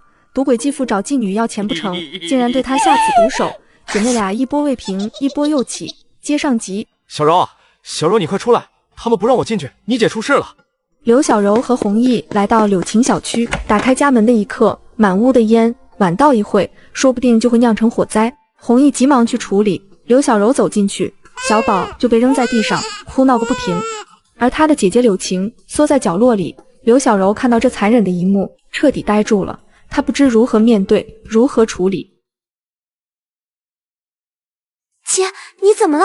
是谁把你弄成这样的？小柔，我害怕，我好害怕。弘毅处理完烟雾，看到这一幕时，小柔，我去找我爸，送你姐姐去医院。弘毅走后，刘小柔在柳晴断断续续的陈述中，听到了邢浩强的名字。当他听到这3个字时，看着柳晴满身狼狈的模样，无需柳晴详细清楚的描述，他便知道邢浩强到底对柳晴做了什么。我本想带着姐姐好好生活，我好不容易从柳华志那里争取来了这个房子，我以为我们的命运已经改变了，可为什么变成这样子？姐，一会儿让弘毅和他爸送你去医院，我去报警。不要报警，求你了，小柔，不要报警，我没脸做人了，我不想被人知道我背。不要报警。刘小柔很想劝服柳晴，可她深知受伤害的人是柳晴，并不是她自己。好，不报警。她转身走出房间，来到厨房，看着灶台上的菜刀，双目冷漠，径直走出家门。刘小柔紧紧握着手中的菜刀，来到曹美玉住处。刘小柔看着门口站着的两人，曹美玉和邢浩强在激烈的对骂，邢浩强毁了柳晴，而眼下却如没事人那般回到了住处，继续欺辱曹美玉。刘小柔第一次觉得，如果能以命换命也挺好，活着有什么意思？刘小柔提着菜刀朝着店面走去，她会杀了那个男人，不论付出怎样的代价。这时，曹美玉和一脸死相的刘小柔对上了视线。曹美玉看着刘小柔手中的菜刀，看着刘小柔苍白晦丧的脸，她抹掉刚刚因争吵而落下的泪水，急忙朝刘小柔走来。怎么了，小柔？你这是在干什么？你拿着菜刀做什么？发生什么事了？你让开，我找邢浩强。怎么了？我和姐姐从出生到现在有做错过什么事吗？没有吧，我和姐姐没有做错任何事。可你和父亲是如何对待我们的？既然不爱我们，又为什么让我们来到这个恶心的人世？就为了成为你们赚钱的工具吗？我找邢浩强，如果你敢阻拦我，我会连你一起杀死。小柔，到底发生了什么？你和妈妈说，妈妈是爱你和姐姐的，你是知道的。我当年是穷怕了，穷糊涂了。你相信妈妈，不要做傻事。小柔，曹美玉猜到一定是邢浩强对姐妹俩做了什么，可她想不到邢浩强会做出那种丧尽天良之事。好啊，你不是爱我和姐姐吗？那你杀了邢浩强，你知道他对姐姐做了什么吗？他毁了他的清白，你杀了他呀！你不是爱我和姐姐吗？那你杀了他呀！当曹美玉知道真相的一刻，她彻底绝望。她看着刘小柔手上的菜刀，泪水涕泗横流。她也不知自己活着是为了什么，一生中的两个男人，一次又一次地将她扯入深渊。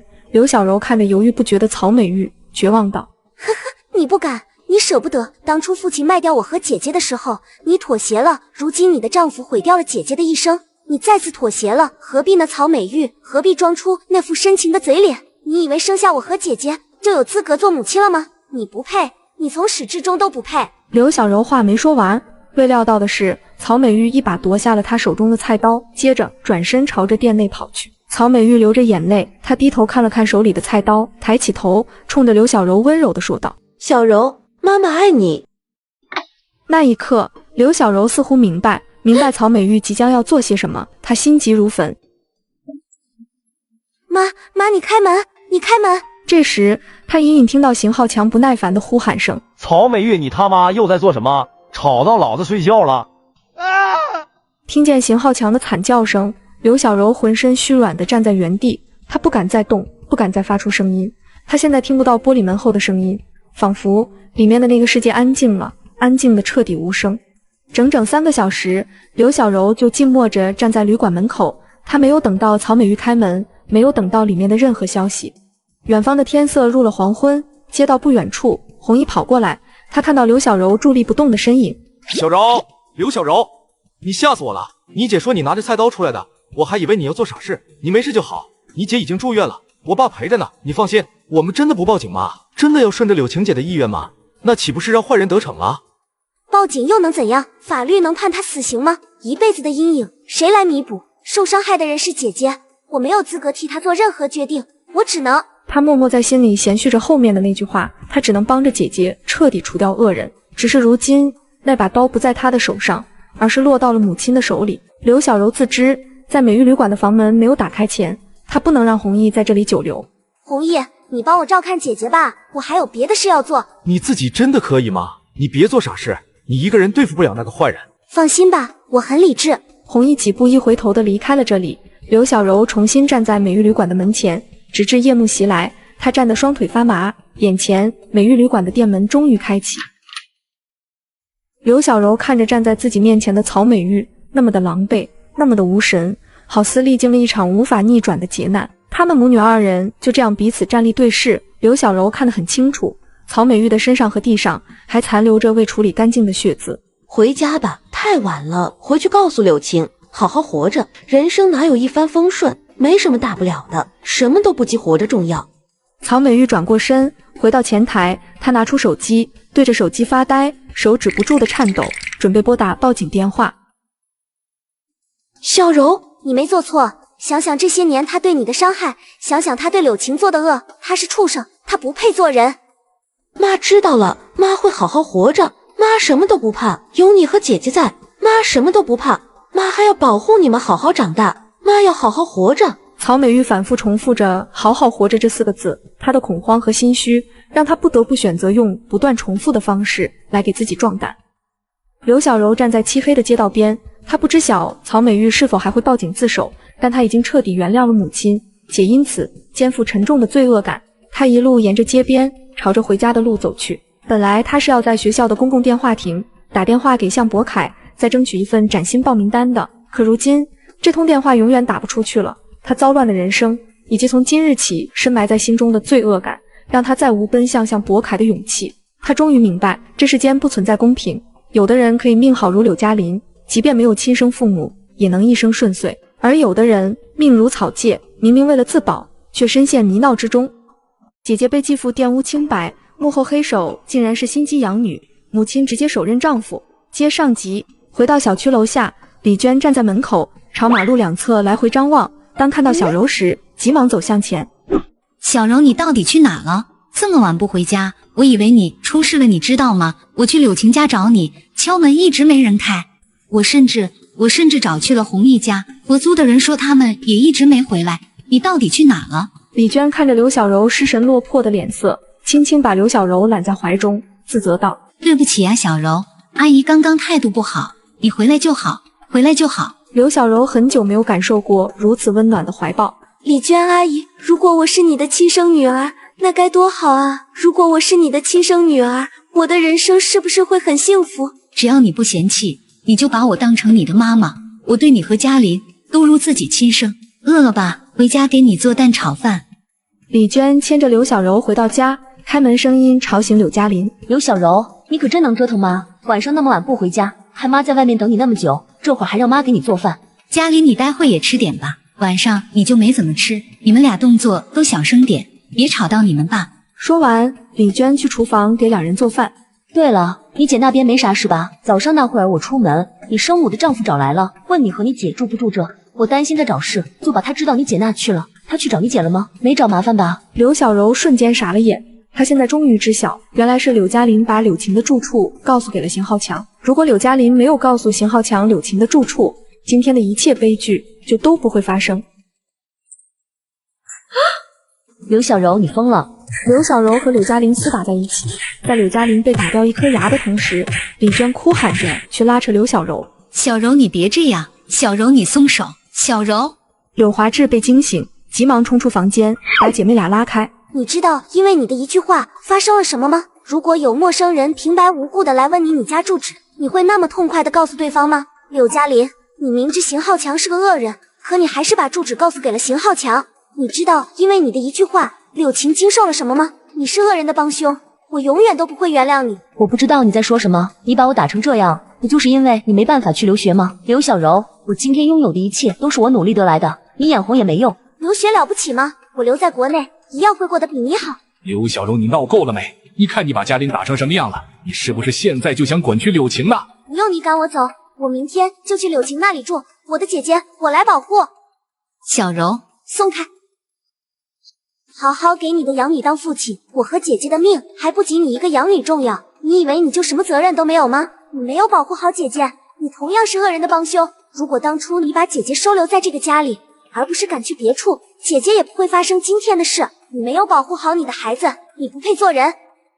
小柔，柳晴她到底怎么了？有关柳晴的遭遇，刘小柔没敢太过详细的同李娟说明，她怕说的多了会使曹美玉有危险。如今她要保护的人，除了姐姐柳晴以外，还有母亲曹美玉。只是李娟猜到了，柳华志也明白了个大概。他们那个年代的人，把女人的贞洁视作生命，即便发生了这样的事，也不愿意搬到台面上去解决。刘小柔看到柳华志和李娟沉默为难的脸色时，她觉得可笑。刘小柔这才想起，其实李娟和柳晴一样，都是自卑懦弱的人。李娟曾被人贩子拐卖过，甚至为宏大壮生过孩子，所以李娟打心眼觉得自己不配得到正常的婚姻。她被柳华志这样的人渣疼爱珍惜，她如获至宝。隔天一早，李娟开车带着柳嘉林和刘小柔一同前往医院。妈，你来了。李娟没有回应弘毅的热情，她走到病床边，柳晴正对着白花花的棚顶发呆。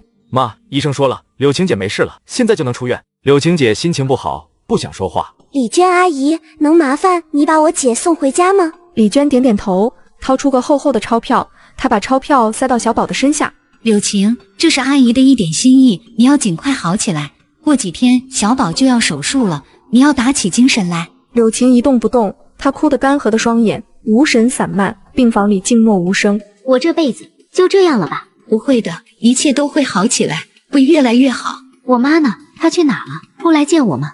妈晚上去家里看你，她很急，她比谁都急。真的吗？她应该恨不得和我断绝关系吧？刘小柔不知如何安慰柳晴，那些说不出口的真相必须暂时掩埋在心底。李娟急着去牙科诊所接柳嘉林，和刘小柔来在走廊。小柔，你姐的事，我问了以前的律师朋友，看看他们有没有什么办法，能在影响最小的情况下，让伤害你姐的那个人。不用了，李娟阿姨，事情都过去了，我尊重我姐的意愿，不麻烦你了。我担心你姐以后会被恶人纠缠，你母亲可能处理不好这其中的关系。或许我们真的应该把这件事交给法律，即便是关押几年，也能过一段时间的清静日子。那关押释放后呢？问题就解决了吗？还是你觉得坏人会变好？去接柳嘉林吧，他这会儿可能已经急得跳脚了。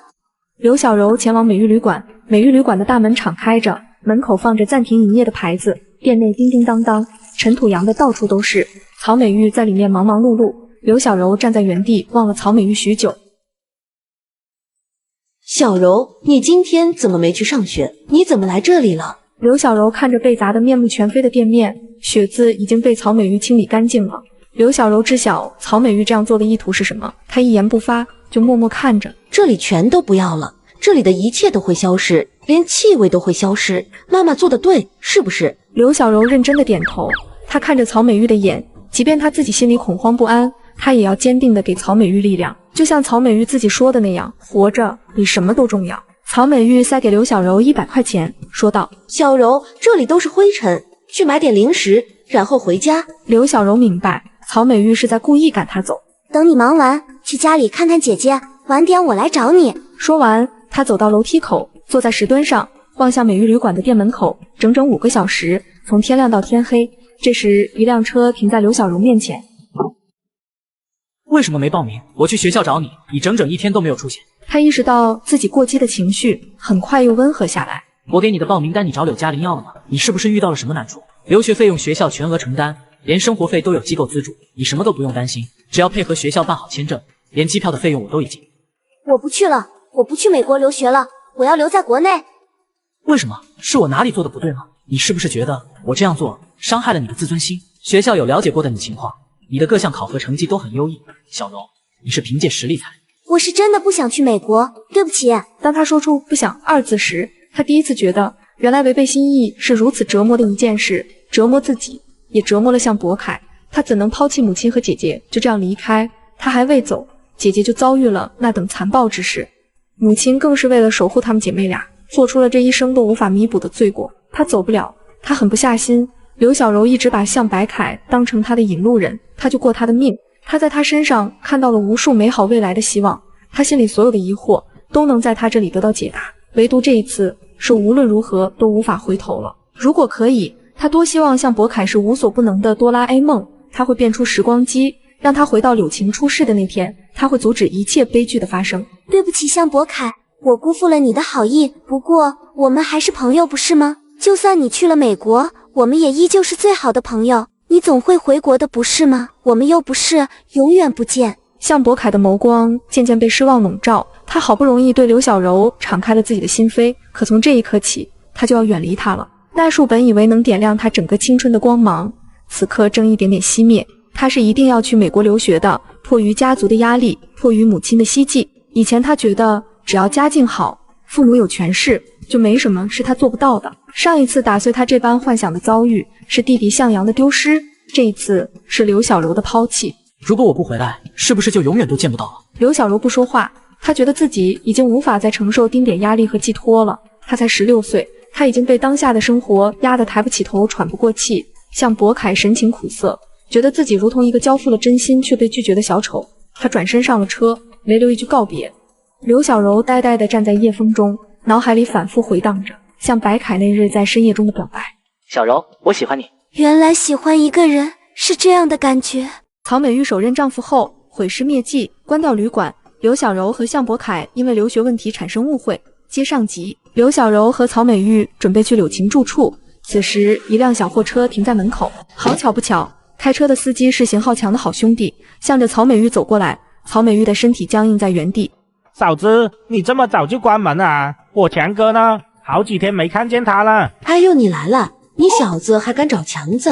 你是不知道他遇到了多大的事儿。曹美玉故意做出一副搔首弄姿的模样，如往常一样的轻浮之态。强哥又咋了？又欠钱了？又被人追了？不然呢？我这么早关门是为了啥？还不是为了躲那帮要债的。你强哥又欠债了，这次可比之前几次严重多了。人家放话要剁他2条腿，我呀也是怕他出事，让他连夜跑了。这一次连我都不知道他躲哪去了。妈的，这也太突然了！强哥一点没和我透露啊。他跑得急，谁都没说。我这店也不敢开了，怕人找麻烦。行了，嫂子，那我知道了。啥时候强哥回来了，你告诉我一声。知道了。要是有人问你强子的下落，你可别瞎说啊。朋友正准备离开，他又转头疑惑问道：对了，那强哥他妈呢？老太婆这几天不是来城里了吗？老太婆没事吧？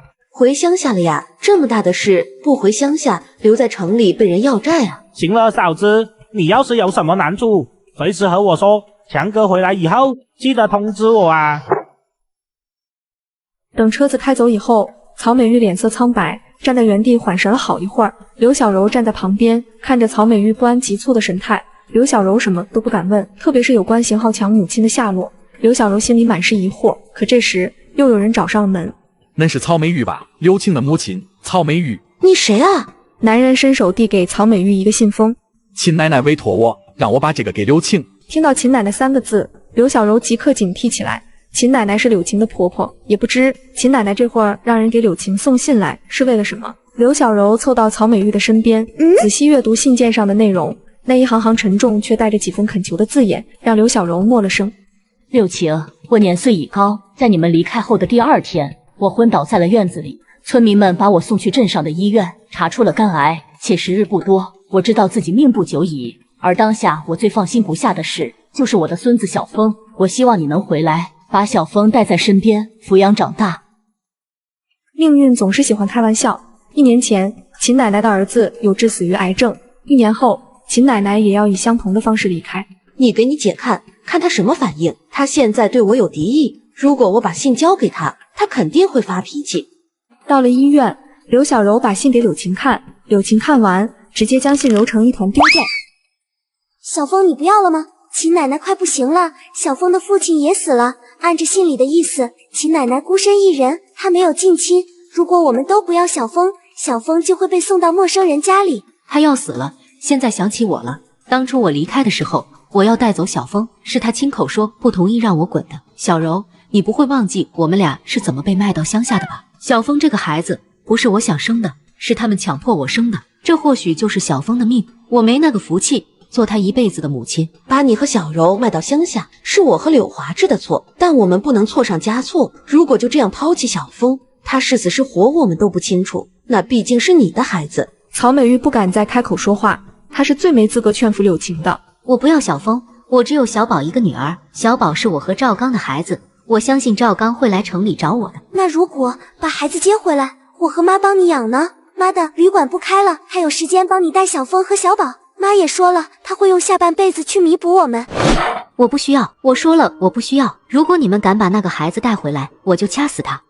小柔因为最近种种的糟心事，错过了去机场送上白卡去美国，他们甚至连一个联系方式都没有。她不禁想起刘嘉玲的话：刘小柔，打个赌怎么样？6年后再见面，向博凯会成为我的男朋友。更让她烦躁不已。小柔，一会儿阿姨需要你帮我一个忙。你说。一会儿你帮我把这个生日礼物送给弘毅，今天是他的生日。刘小柔的心微微一颤，她一直以为李娟对弘毅是无法产出正常的母子之情的，毕竟弘毅的出生意味着李娟当年被洪大壮强迫的事实。可现在看来，李娟是时时刻刻都惦记着弘毅的。刘小柔不禁想起柳晴和小峰，或许这会儿的柳晴只是嘴硬，刘小柔借着这股心气儿，把秦奶奶的事说给李娟听。小柔，其实阿姨这些年来最后悔的事，就是当初没有把弘毅带走，但后悔也晚了，一切都无法逆转。我之所以和弘毅刻意保持距离，是担心你父亲会因为此事生气，你能明白吗？小柔，帮阿姨把礼物送给弘毅，还有那个文件袋，里面是弘毅上学需要办理的一些手续资料，你让洪大壮照着准备，得尽快让弘毅去念书。好的，李娟阿姨，李娟阿姨，等你去了美国，你能帮我个忙吗？我想要一个同学的联系方式，你会帮我的，对吧？是那个叫向国凯的男生，对吧？放心吧，阿姨都明白。周六一早，曹美玉带着刘小柔让洪大壮帮忙把小峰接了回来。你姐就是个糊涂蛋，前几天我还说要给她说媒呢，趁着年轻赶紧找个好男人嫁了，她偏不，偏说那个什么赵刚会来找她，那负心汉赵刚有自己的家，能来找她，你说他傻不傻？小宝是赵刚的孩子，赵刚有家室了，可不是吗？要不那秦奶奶能把柳晴给拴起来，我看那老太婆的面相就不像是个狠心的人，铁定是柳晴做了什么事给人家逼的。回到柳晴住处，事情的进展和曹美玉料想的一样，柳晴大发雷霆，气愤他们擅作主张，未经同意就把秦晓峰给带了回来。秦晓峰看被柳晴吓得放声大哭，家里吵开了锅，洪大壮义只得把秦晓峰抱去自己家。与此同时，门外来了一个不速之客。柳晴，快开门，我是赵刚。刘小柔把小峰接回来后，柳晴乡下情人赵刚也找来了。接上集，屋里的3个女人朝着门口望去，曹美玉恨得牙痒痒。刘小柔看着柳晴，下意识认为她的灾难要来了。柳晴似发了疯着了魔那般，朝着门口跑过去。赵刚，你个没良心的，抛弃我和小宝，你为什么现在才来？你心里到底有没有我们娘俩？我好想你。柳晴扑向赵刚怀抱，诉说着这些天的思念。曹美玉拿着鸡毛掸子朝着赵刚便挥了过去。曹美玉嘴里的脏话一句比一句难听。你个轻贱自己不要脸的东西，你马上给我滚回屋子里去！小柔，把你姐拖回去！曹美玉气得上气不接下气，她恨不得把柳晴的脑袋瓜揪下来，放在水池里洗一洗。曹美玉这辈子吃尽了男人的苦，她不想女儿再吃这样的亏。妈，你别打了，看看他们怎么说。妈，赵刚这次来了就不会走了，他会一直陪着我，陪着小宝长大。妈，赵刚会对我和小宝好的。柳晴沉浸在赵刚给她构筑的美好未来中。曹美玉听完忍了很久，她实在不明白赵刚给她灌了什么迷魂汤，让她这么鬼迷心窍。你怎么找来的？谁告诉你我们在这的？妈，是我一直有给他写信。我没问你，你把嘴闭上，和有妇之夫勾结，你不要脸。可曹美玉越骂他，他就护着赵刚护得越紧。你什么意思？莫名其妙找来城里，你是要和柳晴过日子，还是怎么打算？你家里那边呢？你老婆孩子呢？他们同意你来城里？我知道我对不起柳晴，我犯了错，但我和柳晴是真心相爱的。当初柳晴被你们带离村子，我心里真是急得火上浇油。我一直想来找柳晴，但一直没能下定决心。少和我扯那些没用的。你家里的老婆孩子到底知不知道你来城里？你和老婆离婚了吗？你对柳晴和小宝到底什么意思？赵刚犹豫不说话，柳晴刚要开口帮赵刚解围，又被曹美玉怼了回去。柳晴，你再敢替他说一句，我打断你的腿！我来城里的事没和任何人说，家里人以为我来打工的，我是真心想和柳晴在一起，我是打算和家里那个女人离婚的。我不爱她，我只爱柳晴，我和柳晴是自由相爱，我真的很爱柳晴，我想和柳晴永远在一起。这一番说辞，柳晴被感动得流出眼泪。停，合着你是偷偷出来的对吧？你没和老婆离婚，也没有任何打算，你就是好心儿来城里看柳晴，看到我们柳晴现在住楼房开商铺，你惦记好日子来的，对吧？曹美玉在旅馆那些年，形形色色的男人见多了，就没有一个是真心实意心疼女人的，要么为了钱，要么为了性。曹美玉更不相信赵刚这些小儿科的情话，她听得太多了。我会和家里那个离婚的，我会对柳晴负责，家里的孩子我也不要了，我只对柳晴的孩子负责。我会对你和小宝小峰好的，柳晴你相信我，我爱你，我会对你好的。赵刚，曹美玉快听吐了，可她已经骂到词穷，不论她怎么骂怎么打，都叫不醒柳晴。这时，柳晴拉着赵刚忽然跪在了曹美玉的面前。妈，你听到了，赵刚说他会给我幸福，他也说了，他不仅会照顾小宝，还会照顾小峰。小峰不是他的孩子，可他还是要对小峰担负父亲的责任。妈，你相信我们，你让赵刚留下好不好？曹美玉看着已经无药可救的柳晴，她深知不论她说什么劝什么都是没用的。那你来城里的打算是什么？你总要工作赚钱吧？你说要帮我结养小峰，你能做到视如己出吗？你放心，我会对小峰好。如果你们实在不放心，可以把小峰落到我的户口本上。小峰是柳晴的娃，我会像亲儿子一样照顾他。你不和家里的老婆离婚，就要把小峰落到你的户口本上？小峰是我姐姐的儿子，你要是真想对我姐和小峰负责任，你应该先离婚，然后再来娶我姐，不是吗？我离婚还需要点时间。柳晴，带我去看小峰和小宝吧。赵刚搂着柳晴去找小宝。柳晴对曹美玉说道：妈，以后就让赵刚留在铺子里吧，我和他一起做面点，这样我还能轻松点。你想得美，铺子是你妹妹好不容易从柳华芝那里要来的，你说收留就收留，你脸呢？父亲给我们铺子是应该的，不然你让赵刚去哪住？家里那么点地方，够做什么的？柳晴挎着赵刚，迫不及待地带赵刚去看小宝，参观新家。妈，我们要收留赵刚吗？让赵刚留在姐姐的身边。可是赵刚不是有老婆孩子吗？如果被他老婆孩子知道他在城里和我姐过日子，他们会来找麻烦吗？你姐是石头牛都拉不回来了，她傻，她把自己的一切都交给了那个男人。你要是让她和赵刚分开，等同于要了他的命。这个赵刚怎么就偏偏这个时候出现了？赵刚来城里这些天，唯一做对的一件人事，就是说服柳晴把小峰接回了身边。连曹美玉都纳闷，这赵刚怎么会对非亲生的孩子如此上心？闲暇之际，刘小柔给李娟打去电话，她的心砰砰跳。她想着，这次应该能从李娟阿姨那里要来向博凯的联系方式了。刘小柔是你吧？我上次就和你说了，有时差，有时差。你能不能不要总是赶在这个要命的时间打电话？你知道现在是美国几点吗？李娟阿姨呢？我不想和你说话。你以为我想和你说话？我现在就挂了你的电话。别，把电话给李娟阿姨吧，拜托了。小柔，李娟阿姨。话筒里出现李娟的声音，刘小柔的心稳了一半。刘小柔慢悠悠地把家里最近发生的事和李娟复述了一遍，包括赵刚的出现。李娟听得心满意足。小柔，阿姨帮你打听了那个向博凯同学，向博凯在抵达美国的第2周就转去更好的学校了，他已经不和嘉林在一个学校了。我偷偷翻了嘉林的通讯录，没有向博凯的电话，他应该也不知道向博凯的联系方式。真的没办法联系上向博凯吗？谁都没办法了吗？阿姨再帮你问问吧，不过这毕竟属于个人隐私，可能有的老师会知道。小柔，在国内一定要好好学习，尽你所能考最好的大学。嘉林在这边非常努力，你也要加油。知道了，李娟阿姨。我只是觉得这个赵刚出现的有点突然，如果他真是想对你姐负责也还好，可他家里那边没有断干净，现在又来找你姐，这前后有些矛盾。李娟阿姨，那你觉得赵刚这个人是不能相信的，对吗？不清楚，我不在国内，也见不到他本人，但是感觉不太靠谱。你之前去接小峰，秦奶奶有没有交代你什么？没有啊。挂掉电话，刘小柔琢磨着李娟说的这些话，她的重点放在秦奶奶有没有做交代这句话上。她的右手时不时地往上衣里侧的暗中摸去。自从她把秦小峰带回城里以后，秦奶奶交给她的遗物从未离过身，就连冲澡都要带到浴室里去。她开始联想，赵刚此行前来寻找柳晴，是不是冲着秦奶奶的遗物而来？否则怎会在刚见面的时候就提出把秦小峰落到赵家户口这种想法？刘小柔觉得自己太过阴谋论，可她记得秦奶奶说过的话，这是老头子留给我的全部家当了。外人都说那些地场很值钱，都是留给小峰的。这些地在小峰成年之前全都交给你来保管，一定不要告诉柳晴和你母亲。小柔啊，你姐姐这一生怕是要吃很多感情的苦。她太糊涂了，她以为赵刚是真心疼爱她吗？她还小，她不懂。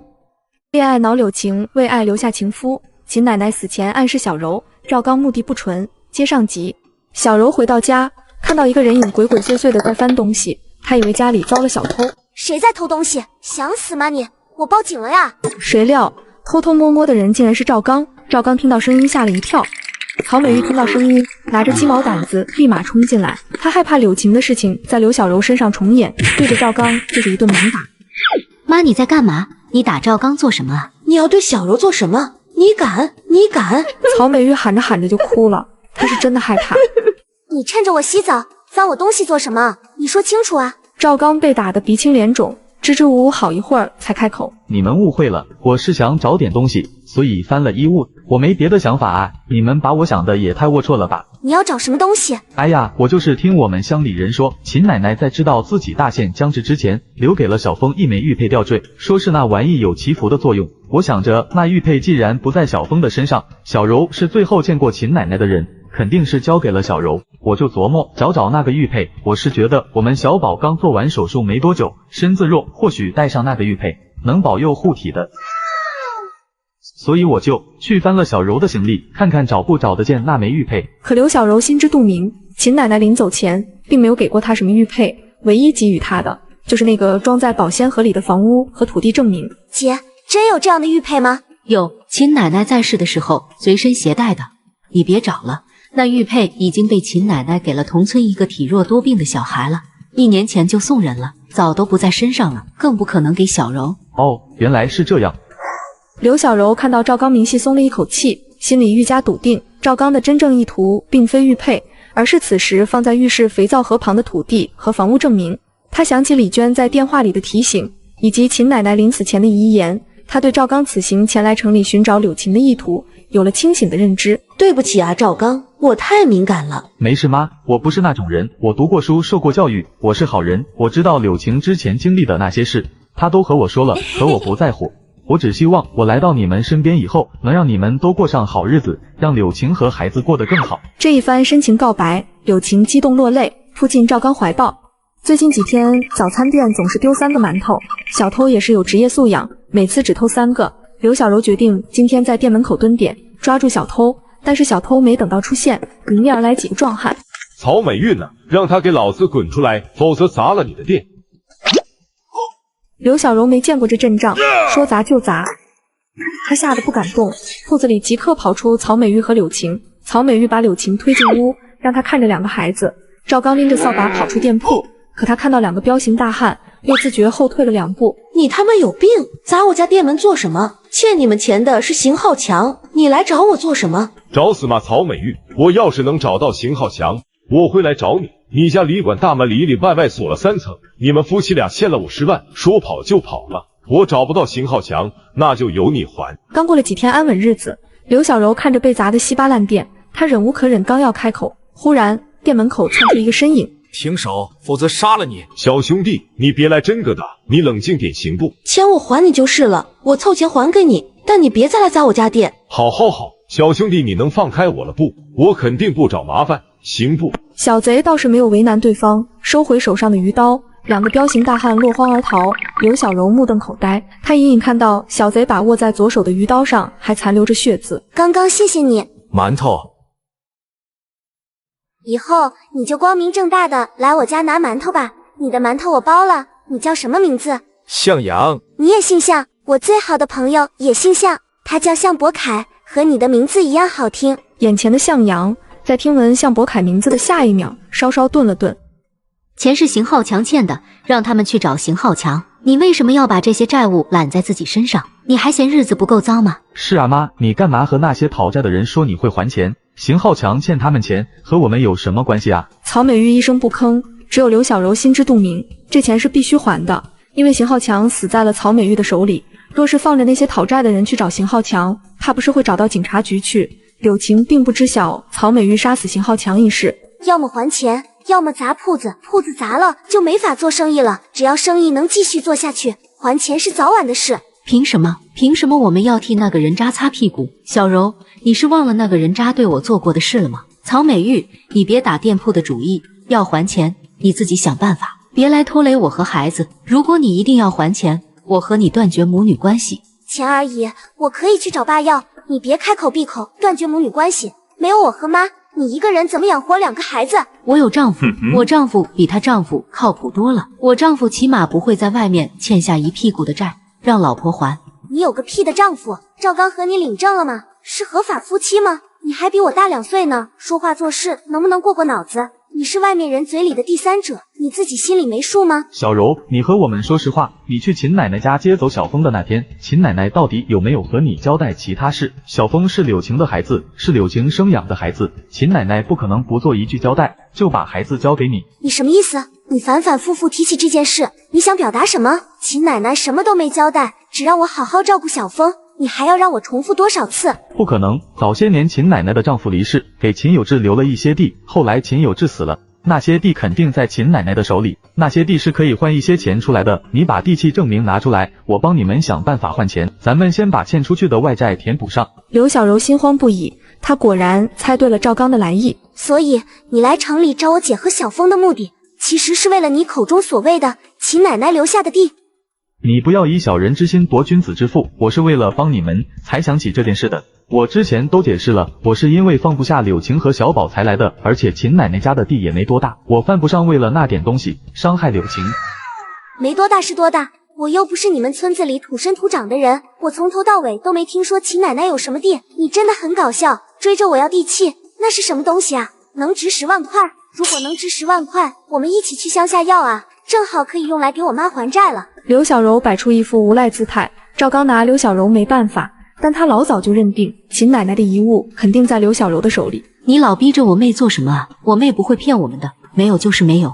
可曹美玉听出了猫腻，她略有怀疑，看向刘小柔。小柔，你和妈说实话，那秦奶奶真没给你什么东西吗？那天咱们去接小风，你可是在那院子里待了好久啊。刘小柔在曹美玉的眸光里捕捉到了不信任和贪婪这2样东西，那种从骨子里散发出的对金钱的渴望，让刘小柔瞬间清醒。秦奶奶说的对，谁都不能相信，柳晴不能相信，赵刚不能相信，就连曹美玉也不能信。街头小混混只因吃了女孩3个馒头，竟用10万现金报答女孩，原来他是向家失散多年的小少爷向阳。你说你是向阳，你有什么证据证明自己的身份？游乐场，4岁那年，我和我哥走失。当徐雅芝听到游乐场3个字，她的情绪开始失控。这些年，为了防止居心叵测之人上门骗钱，徐雅芝发散出去的寻人信息里，统统未提及游乐场这个地址。而且，当年除了向家人知道向阳是被向伯凯弄丢的，没有人知道具体细节。向阳，你还记得妈妈吗？向阳甩开了徐雅芝的手。我需要10万块。徐雅芝惊诧不已，她并不是来认亲的，向阳也的确是这样想的。他也不要什么荣华富贵的生活，徐雅芝和向家人是他唯一想到的能掏得起10万块的有钱人。他愿意为了刘小柔来找徐雅芝要钱，他有他要守护的东西。不给就算了，我现在就给你。向阳，你是妈妈的向阳，对不对？我今天来只是找你借钱，10万块我会还给你。那10万块我下辈子的馒头也一起预约了，我去街角吃馄饨了。向阳转身便走，刘小柔还来不及反应，刘小柔根本猜不到里面藏的是什么。她拉开书包的瞬间，看到一摞摞的钞票，尖叫出声。尖叫声惹来了曹美玉的注意，曹美玉看到书包里有钞票，拿过书包，惊恐地看着刘小柔。小柔，你抢银行了，你犯法了。不是啊，向阳给我的。曹美玉顾不得那么多，她抱起书包就往店里跑。刘小柔一时乱了分寸，不知道应该先处理那些钱，还是先去找向阳。妈，你看好书包，我去找向阳问清楚。我滴个娘嘞，10万啊！那小子从哪里搞来这么多钱？妈，这哪来的钱啊？曹美玉下意识抱紧书包，她明白这10万块的来意，她可以用10万归还债务，以后的日子就不用提心吊胆了。如今债务有望清零，她会好好找份工作。她闯外，柳晴主内，小柔就安心念书上学，他们一起把日子过好。她再也不做出卖身体的活，她要把自己的尊严重新捡回来。想到这，她不由得笑开了花。可赵刚的一声提醒打破了她的美梦。这钱哪来的？你不会是想用这些钱去还邢浩强的赌债吧？妈，如果你是这么打算的，你也太自私了吧。赵刚走到曹美玉的身前，他伸手夺走曹美玉怀中的书包，曹美玉起身去抢，结果2人都没拿稳书包，现金落了一地，整整10摞现金散得到处都是。赵刚和柳晴看傻了眼，曹美玉弯身便去捡钱，赵刚一声令下，你别碰这些钱，这是小柔从她父亲那里要来的钱吧？如果是这样，你更不应该拿去还赌债。家里的开销住宿哪一样不需要钱？邢浩强欠下的赌债，你让他自己去还啊，为什么来折磨我们？这钱和你有什么关系？和你有什么关系？我是柳晴的丈夫，是这个家里唯一的男人。你带着刘小柔犯糊涂，我可不糊涂。柳晴是你的女儿，你只顾着还自己的债务，你想过柳晴吗？说完，赵刚走过去，低头便去捡钱。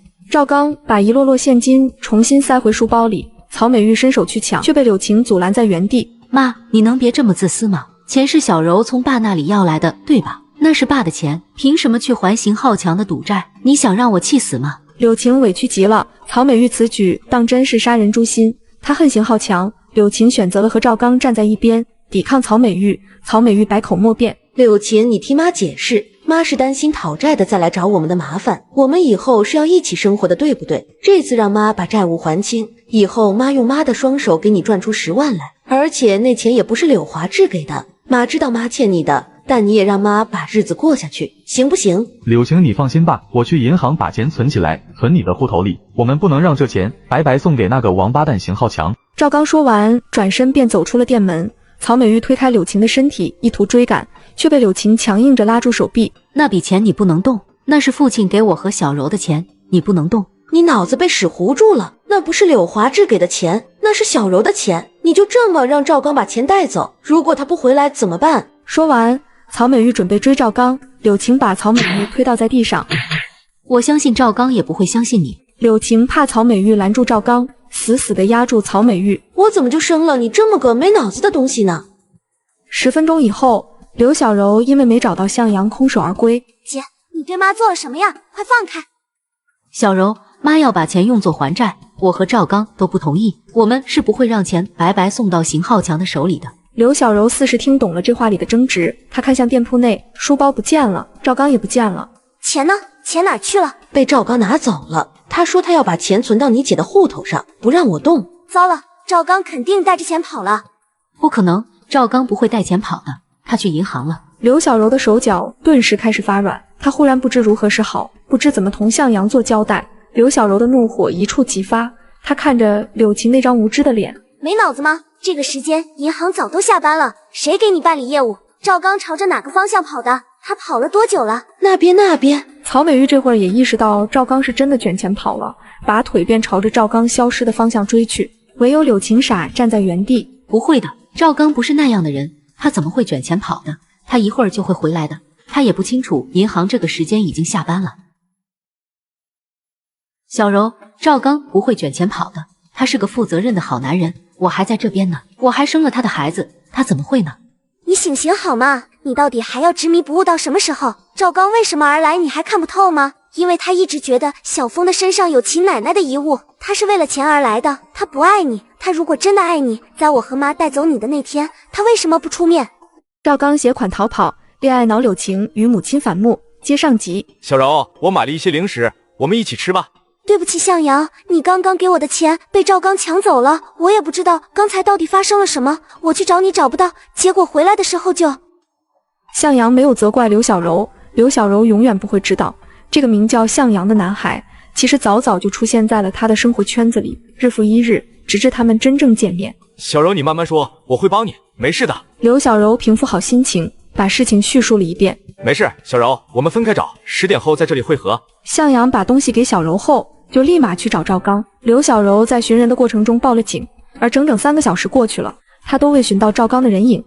半个小时后，她一个人回到店铺里。曹美玉看着失落的刘小柔，就知道没有找到人。我没用，是我没用，是我害了全家。别急妈，向阳还没回来呢，向阳一定找得到赵刚。刘小柔在心里为向阳捏着一把汗，向阳怎么可能打得过成年的赵刚？渐渐变得不再期待。另一边，徐雅芝家中说：徐总，我跟了向阳1晚上，您给向阳的10万块现金被一个成年男人背在身上，向阳正在和对方拉扯。去帮他呀，这还用和我请示吗？向阳要是出了事，我拿你问罪。电话刚挂，又有人打了过来。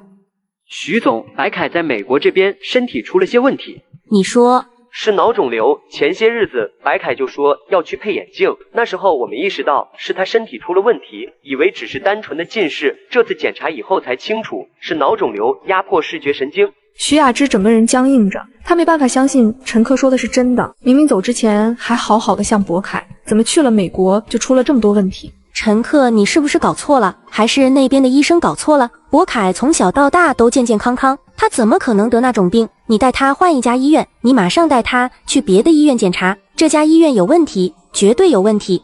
徐总，其实这已经是我带博凯来的第2家医院了，医生给出的结果是一样的，他们都说可以手术治疗，只是术后很可能导致博凯失明。徐总，博凯的手术是安排在美国这边，还是回国内再准备？我需要您做决定，我好安排下面的行程。此时店铺门口停下了一辆黑色商务车，向阳提着赵刚下了车。救命啊！我没想偷钱啊，我只是去找银行了而已。救命啊，柳晴，老婆救救我！柳晴刚要冲出来阻拦，曹美玉回头便是8辈祖宗的咒骂：你个白眼狼！你敢出来，老娘我今天扒了你们2个的皮，给你们俩扒光了，挂在店铺门口示众！柳晴胆怯在铺子门口，没敢上前，就那么心疼又痛恨地看着曹美玉打赵刚。他跑火车站去了，我就猜到他要跑。没事了，小柔。小柔，向阳，求求你们，能不能不要让赵刚坐牢？小柔，你去撤案行吗？刘小柔知道柳晴糊涂，她早都放弃劝说柳晴了。人在为爱发狂的时候是油盐不进的。姐，现在你承不承认赵刚偷了向阳的10万块？我承认。就算他偷了我们的救命钱跑路，你也还是爱他，是吗？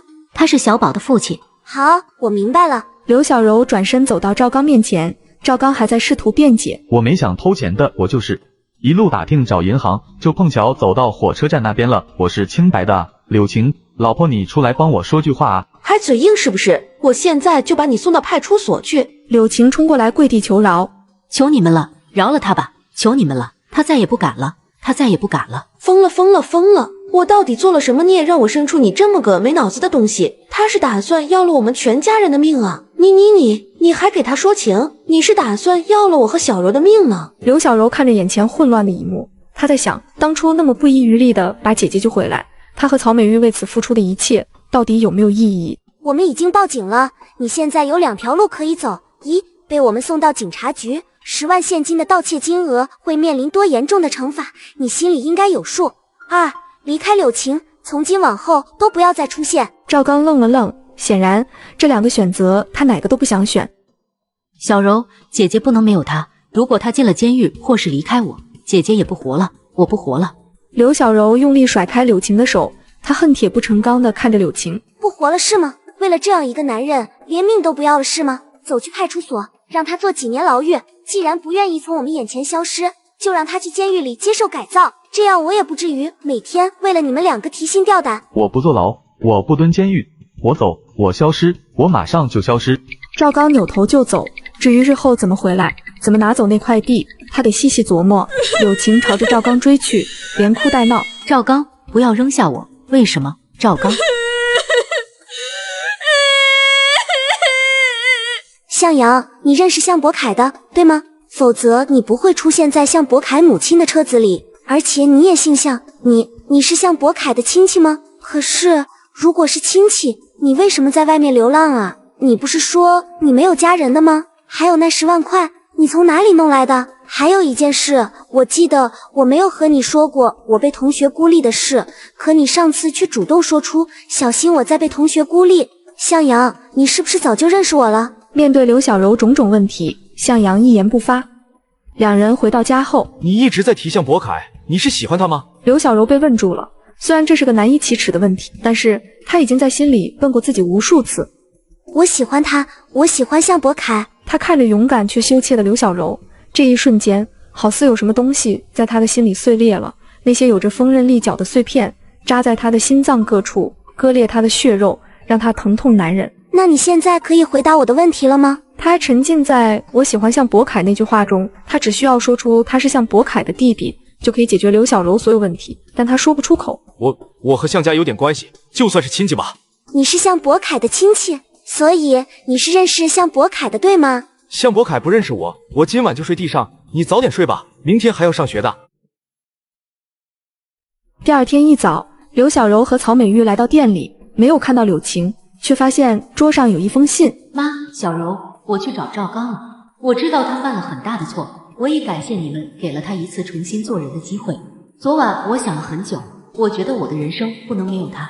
他在我最无助、最迷茫的时刻出现，你们无法理解他对我有多重要。我带着小宝离开了，小宝是我和赵刚的孩子，他不会对自己的孩子不管的。我会和赵刚一起去别的城市生活，要麻烦你们帮我照顾小峰了，你们会原谅我的，对吧？刘小柔看完信封内容，她时常会想，如果当初就狠着心去了美国，她的人生是不是就不用经受这些无奈和悲伤了？如今她和曹美玉如此努力的意义似乎白费了。柳晴没有让各位粉丝失望，留下一封信，跟着赵刚跑了。接上集，刘小柔来到警察局，报了柳晴的失踪，还有提供了6年前自己被卖的人贩子特征，但是他并没有提曹美玉和柳华志。我是听大人说的，朋友家的孩子被拐卖了，我有那个人贩子的一些信息，我希望你们能抓到他。那个人贩子叫梅姨，是个中年妇女，不过长得特别显老，国字脸，身高1.5米左右，有点矮，听说力气很大，然后说话一口方言。你见过他吗？还有，朋友家的孩子被拐卖，他们怎么不来报案？我只是听说的，时间挺久了，我知道的也只有这些。刘小柔越说越心虚，她怕把自己和姐姐的那点事说出去。警察也是一脸怀疑的看着刘小柔。好的，我知道了。其实有关人贩子梅姨的案件，我们之前也接过类似的报案，我们正在寻找这个人。如果你还有其他的线索，可以随时和我们联络。刘小柔心里稍稍有了底，她倒是意外，当初拐卖自己的人贩子，竟然已经成了警方的通缉对象，可见毁在梅姨手中的孩童数量远超乎她的想象。刘小柔从派出所离开后，来到家，发现曹美玉还在睡大觉。你还睡？不做馒头了吗？中午会有小区的大爷大妈来买，你这会儿都来不及了。你姐那手艺我学不来，她做的馒头就是香甜。你妈我本来就不是会下厨的料子，估计过不了多久，那些常来买馒头的客人就都不来了。那你就出去找份工作，总不能一直赖在床上啊。好，我一会儿出去看看有啥工作是我能做的。看着曹美玉重新睡着的样子，刘小柔倍感无力。店门口，刘小柔听到有人在呼喊她的名字，她跑去门外，看到了许久未见的弘毅。弘毅手里拿着一个小蛋糕。我爸让我来看看你，顺便问问你最近有没有和我妈通电话。你家小区门口新开了一家电器商城，送一个小蛋糕，好多人在那里领蛋糕，我看着应该挺好吃的，就排队领了一个。刘小柔接过蛋糕，尝了一口，甜的有些发齁，但整体口味还算不错。她忽然觉得这或许就是商机，做小蛋糕不用耗费太多成本，而且外观好看，利润高。弘毅，去哪能学做蛋糕啊？蛋糕店呗，去打工，顺道就学了。这时向阳走了过来，手里拿着一个和弘毅同款的小蛋糕。给你抢了个蛋糕，应该好吃。另一边，机场大厅，徐雅芝接向博凯。儿子，一会儿我们直接去医院，妈妈都给你安排好了，你只管安心住院，等所有检查结束后，我们尽快手术。好。等你病好康复后，妈妈给你一个惊喜，好不好？谢谢妈妈。妈，手术之前我想见一个人。即便向博凯现在看不清楚，可这日日夜夜里，刘小柔的笑容一直浮现在他的脑海之中。他埋怨他，他思念他，他有好多话想和他讲。晚上，向阳来学校接刘小柔放学。等我再学习2周，我就试着开始卖小蛋糕，我算算1个月大概要卖掉多少蛋糕，然后还你的钱。还不还都行。两人开心地聊着天，他们不知道的是，在他们身后，一辆黑色哑光私家车正缓速行驶地跟在他们后头。后车座上，向白凯望着那2个身影，向白凯不认的向阳，他的视线已经进入了模糊阶段，看什么都是谍影不清晰的。可他看得清楚刘小柔的一举一动，他都认得出。要不要我把车子开快点，你去和小柔姑娘打个招呼？向博凯的心躁动不安，他恨不得现在就走下车，可他没有勇气。他要和他说什么？说他即将变成一个瞎子吗？不了，就这样看看就可以了。看样子他现在过得很开心。手术定在后天上午，如果没有其他安排，我们要尽快回医院。回医院吧。车子加了速，朝着路尽头飞驰而去。而这时，刘小柔听到了汽车加速行驶的声音，她下意识地看过去。她看着那辆哑光黑的私家车，她的心口骤然发紧。那是向博凯的车子，她当即认出，她连思索都来不及，朝着那辆车离开的方向便跑了而去。可她哪里跑得过车子的速度？那是向博凯的车子，他回来了是吗？他是不是回来了？小柔，你怎么了？你不是说他在美国吗？没事，是我想多了。刘小柔想着，可能是太过想他了。向阳看着他失神落魄的模样，片刻犹豫过后，开了口：“我去帮你打听向博凯的现状。我说了，我和向家有点亲戚关系，我能帮你问到。”向家私人医院内，向博凯出什么事情了？博凯得了脑癌，已经做完手术，他的眼睛现在已经看不见了。本来徐总打算在博凯苏醒后让你们兄弟见面，但是现在博凯的情绪比较激动，可能要等等了。等博凯的身体和情绪彻底稳定的时候，再让你们兄弟二人见面。他是彻底失明了吗？还是有得救？他明明还没有严重到手术前就失明的地步，不应该是这样的结果。博凯是脑瘤术后后遗症的症状，如果把后遗症控制正常，萎缩是有可能会消失的，但这种事谁都没办法给出肯定的答复。一定能恢复的，医生说了有希望，1年治不好就2年，2年不好就3年。向阳在心里暗暗发誓，如果向博凯一辈子都恢复不了，那就让他做哥哥一辈子的眼睛。向博凯不再闹了，如今的向博凯比以前话更少了，不再自信，不再孤傲，一日日冒出轻生的念头。接连几日都是向阳陪在向博凯身边，向博凯并不知道向阳的存在。向阳有他的消息了吗？他现在在美国怎么样？向阳沉默不语，他心里清楚，向博凯此时是不想让刘小柔知道这一切的。他心里一定是责怪我的，否则不会这么久都不联络我。都怪我糟糕的家庭，让我忙碌的忽视了他的感受。如何才能忘掉一个人啊？有什么好办法吗？你要忘掉向博凯？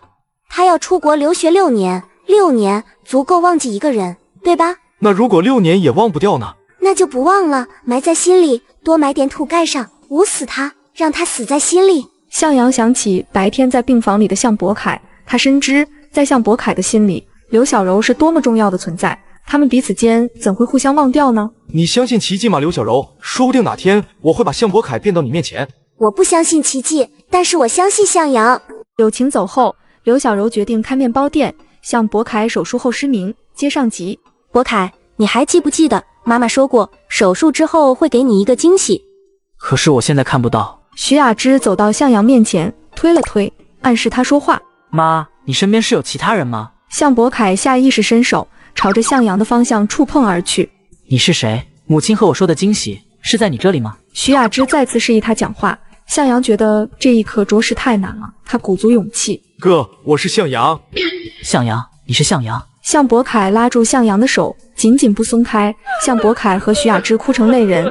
徐雅芝觉得他这一生圆满了。博凯，你忘了医生说的话，不能过于激动。妈妈知道你现在特别开心，但是要努力控制情绪，知道吧？你们哥俩好好聊，妈妈出去上个洗手间。徐雅芝走后，向博凯对向阳说了很多话，从10年前说起，从他的愧疚说起，说到母亲因为向阳的丢失而和向家人决裂，说到这10年他的孤独与不安。我这样是不是很幼稚？不过我不会再松手了，不会再让你走丢。10年前是我的错，虽然你现在不说，但我知道你心里一定是埋怨我的。我没有埋怨你，我会把我的一切都给你，只是我现在看不见了。欠你的那10年，我会用余生弥补。向阳的心是不安的，他不需要向博凯弥补任何，他来到向博凯的身边，就是为了守护与赎罪。向阳起身走出病房，看到了等在门外的徐雅芝。向阳，博凯明天就出院了。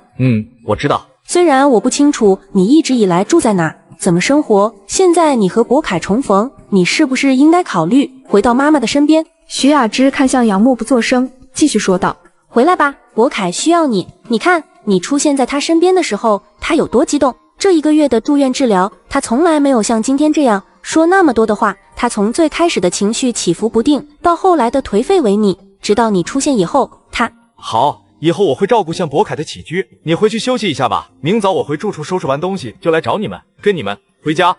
第2天，向阳回到家里收拾东西，刚准备开门，转身就看到一直跟在后面的徐雅芝。向阳的紧张情绪赫然浮现在脸上，手脚都跟着发抖。向阳，妈妈只是想知道你这些年……你别过来，我不需要你知道。你能离开这里吗？你为什么要跟踪我？我已经答应和你回家了。他一时不知应该如何解释，他不能让徐雅芝打开这扇门，这扇门后的秘密会要了他的命。我不想让你知道我的过去，那些并不重要。而且我说了，我没有家人，这里只是我以前的落脚处，这房子里什么都没有。你到底在隐藏什么？你母亲是想感谢这些年把你养大的养父母，你说你没有家人，那怎么可能？你只是一个孩子，如果没有大人，你怎么活到现在？向阳，我们要把你接回家，就必须跟你的养父母做交代。我说了我没有家人，我说了100遍，我没有家人，我怎么就不能一个人长大？我流浪，我要饭，我乞讨，不过是一口饭而已，有什么不可能？你们出去，你们出去！你到底在隐瞒什么？既然已经和家人相认，你有什么不能说的难处？你母亲是想了解你的过去，她是想弥补你。徐雅芝默然朝着那扇门走去，她太过好奇了，她好奇向阳的过往，好奇这扇门后的秘密，他想弄清楚向阳到底在隐瞒什么。求你，妈，求你了，别开门！这一声妈融化了徐雅芝想要探索的心。妈不进去了，你有你想守护的秘密，妈尊重你。你收拾好东西以后，尽快去医院，我们在医院等你，然后我们一起回家。等两人走后，向阳像泄了气的气球，崩溃地坐在地上。徐总，你真的不好奇那个房子里到底有什么吗？向阳分明有很多秘密。秘密谁都有，不是吗？况且是10年，10年够有很多秘密了吧？可我觉得向阳的秘密可能不是小孩子的那种秘密，他很多地方都很反常，尤其是刚刚。10年前我找向阳，找的神经衰弱，看谁都是向阳。后来实在找不到了，我就把希望寄托在一些神啊、仙啊这种事情上。我去深山里找大师算命，你猜那个大师怎么说？大师怎么说？大师说我的向阳已经死了，让我不要再找了。可我不相信，我继续找，一直找，直到第10年，向阳回到我的身边。你说向阳的心会回到我身边的，对吧？未来还有几10年的光景，我总会感化他，让他知道我到底有多爱他。会的，徐总，向阳是个知恩图报的孩子，当年走丢不是你的错，也不是向博凯的错。向阳住处，向阳跪在地上，强忍着泪水看着上面，只见柜子上放着2块牌位，一块写着向阳，另一块没有名字。我会被原谅的，对吗？向阳，我到底应该怎么办？你能不能活过来？你能不能告诉我，我该怎么办？幽静的小屋内，向阳放声痛哭，许久后，他哭到没了力气，他颓丧跪在2块牌位之前，垂头沉默。许久，他自说自话地把最近的经历说给死去的人听。他从向博凯说到刘小柔，又从刘小柔说到徐雅芝。向阳站起来，拿起向阳的牌位。你会原谅我的，对吗？我会替你守护向博凯，守护你的母亲。对不起，我没想顶替你，可是向博凯看不见了。当我站到他面前说我就是向阳的时候，你知道他有多开心吗？他哽咽，他知道他说的这一切其实都是徒劳，真正的向阳早都死了，死在了10年前，死在了他的面前。他不敢告诉向家人真相，回忆满是悲痛。他的视线落在旁边的那块无名牌位上。为什么要那样做？为什么？如果不是你，今天的一切都不会发生。是你害死了向阳，你让无辜的向阳去送死，就为了你心里的那点不甘是吗？如果不是你，我也不会顶替向阳的身份，带着罪恶感苟活。嘶喊过后，痛哭许久，但是哭和呐喊是解决不了问题的。向阳，我会照顾好你的哥哥，还有你的母亲，我会赎罪。等我把欠你的债还清了，我就去下面找你，向你道歉。说完，他把向阳的牌位装起来，藏在了床下。半个小时后，向阳回到了医院。妈，辛苦你了，以后的日子我可能会给你添很多麻烦。你只要健健康康，妈妈就很开心了。以后啊，妈会多陪你和向阳的。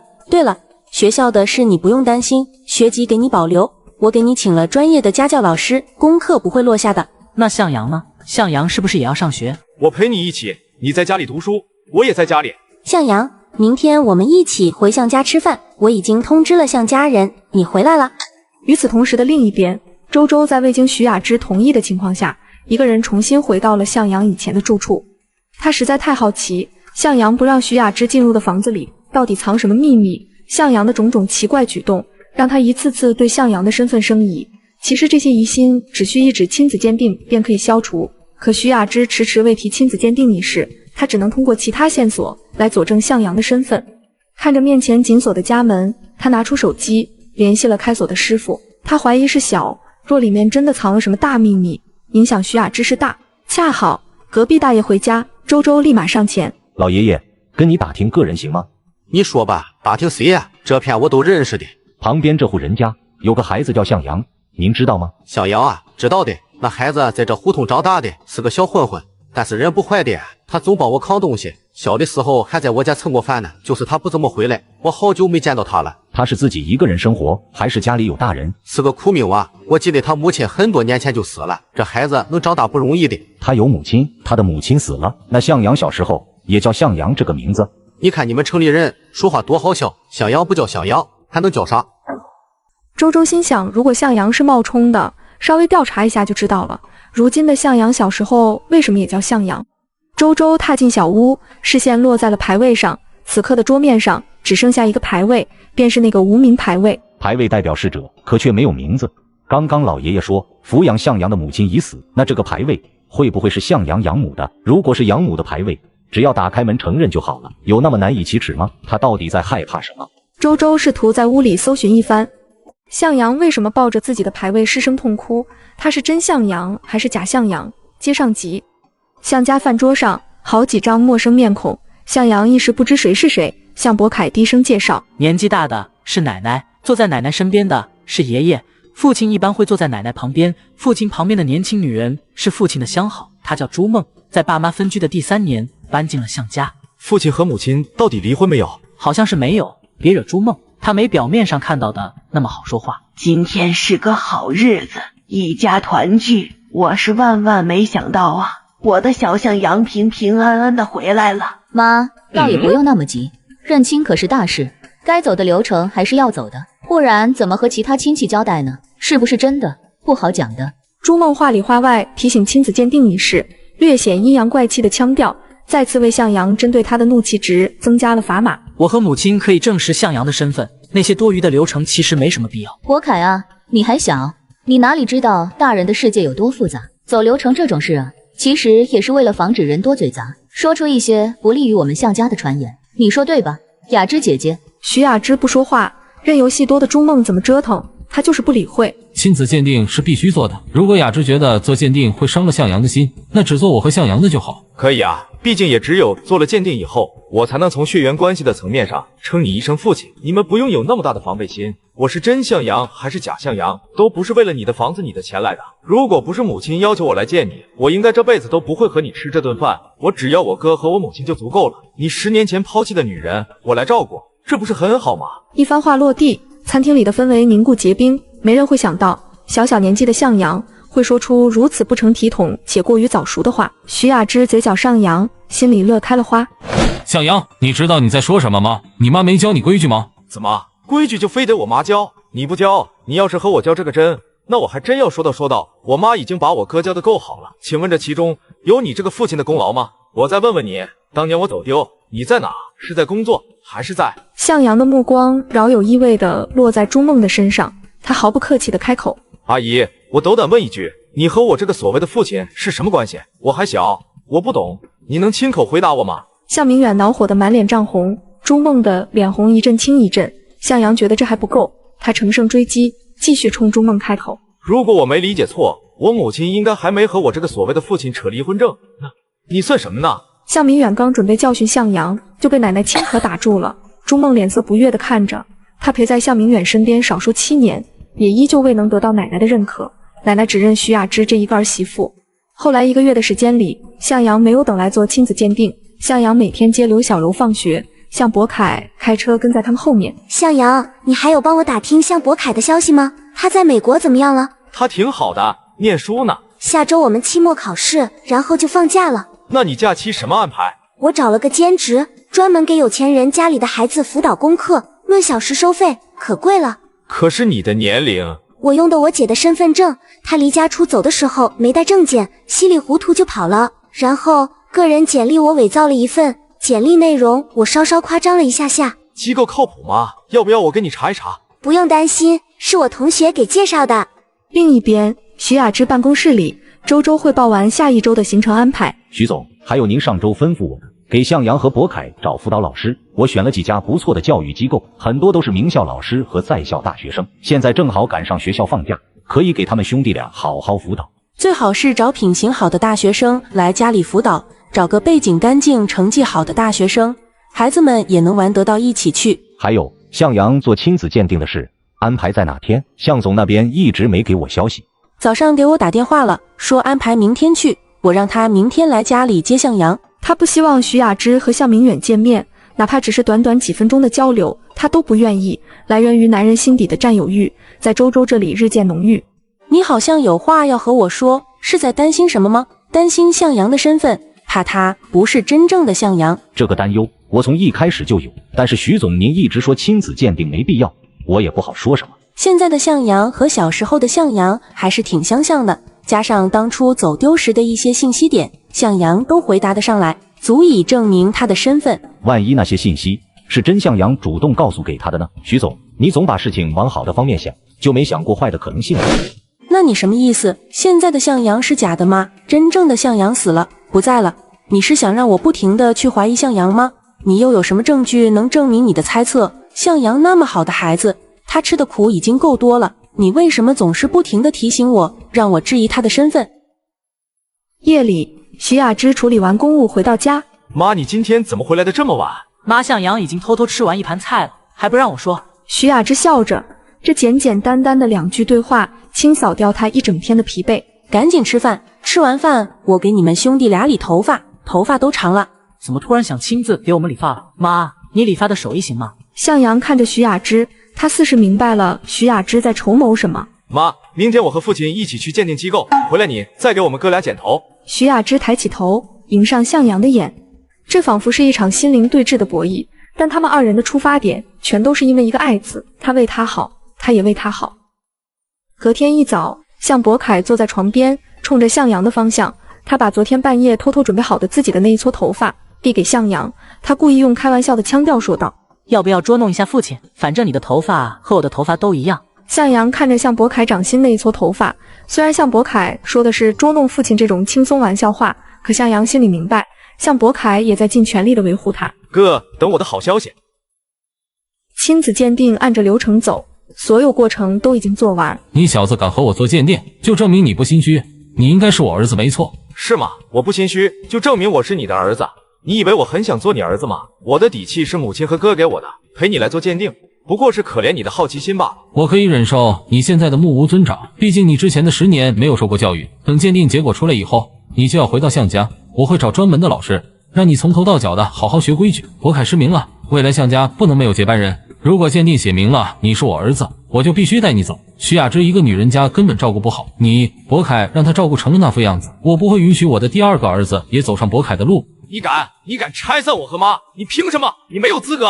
亲子鉴定我不做了，让他们取消。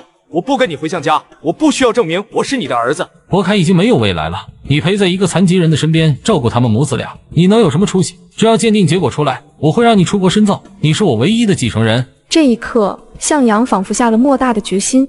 我不是徐雅芝的孩子，我也不确定我是不是你的孩子。你什么意思啊？向阳深吸一口气，他低头笑笑，接着抬头道：要我提醒你吗？16年前，一个名叫苗舒曼的可怜女人，那个和徐雅芝一样被你辜负抛弃的女人。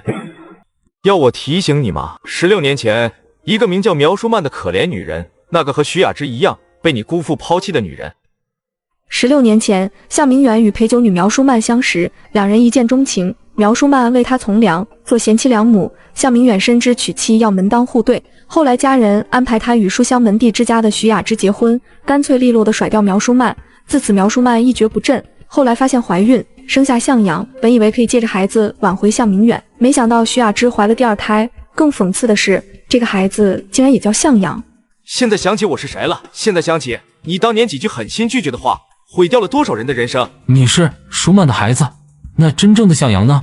真正的向阳在哪里？向阳并不打算把真向阳已死的事实告知给向明远，他说不出口，他怕事实一旦公开，徐雅芝会崩溃。他可以接受惩罚，可他不愿意看到徐雅芝伤心落泪，他不愿意失去眼下的温暖家庭。真正的向阳到底去哪儿了？是不是你母亲把他带走了？他在哪儿？母亲早都死，10年前就死。至于真正的向阳，我不知道他在哪。若是被徐雅芝知道假向阳是苗舒曼的儿子，徐雅芝一定会发疯，向博凯瞎了。如今假向阳是唯一的选择，这复杂且不堪的关系让向明远崩溃。向阳的目的达到了，他就是要看到向明远痛苦不安的模样，他要让向明远和他一样守护这些肮脏的秘密。我知道你一定会守住这个秘密的，你不敢让任何人知道你不光彩的过去和混乱的家庭关系。我倒是期待鉴定结果出来的那日，我在向家人的面前亲口称你一声爸，那一定很有趣。说完，向阳朝着院门外走去。向阳回到家中，徐雅芝和向博凯仍旧坐在沙发上，2人一直在等候向阳的归来。向阳进屋，徐雅芝立马走过去。结果怎么样？妈，没那么快出结果的。好，我去给你们哥俩切水果吃。向阳走到向博凯面前，哥，你的眼睛一定要恢复，你要拿回原本属于你的一切，我会帮你，尽我所能的帮你。你在说什么呢？神经兮兮的。对了，妈刚说我们准备搬家了。搬去哪？搬去父亲隔壁的一个园区，也是个别墅区，不过没父亲那个别墅区那么豪华。这件事是奶奶安排的，那是奶奶名下的房子。奶奶说别墅有单独的小院，方便我外出晒太阳，而且奶奶希望我们离她近一点。母亲怎么说？母亲说那个房子原本是打算给朱梦的爸妈住的，但是现在你回来了，奶奶就把那套房子拿来奖励母亲了，说是要过到母亲的名下。那朱梦不得发疯？放心吧，哥，我会把原本属于你和母亲的东西都抢回来。好消息，好消息！快来，快来！妈，您怎么来了？出来了，出来了！咱家大孙子的鉴定结果出来了。虽然我们都相信向阳的身份，但是有这白纸黑字的证明印章，才好把向阳带去家族里公开身份。鉴定单子上的结果证明，向阳是向明远的亲生儿子。徐雅芝忽然转过身，狠狠地将向阳搂在怀中，如此窒息的拥抱，向阳从未有过。徐雅芝哭了，徐雅芝越来越用力，她就快无法呼吸。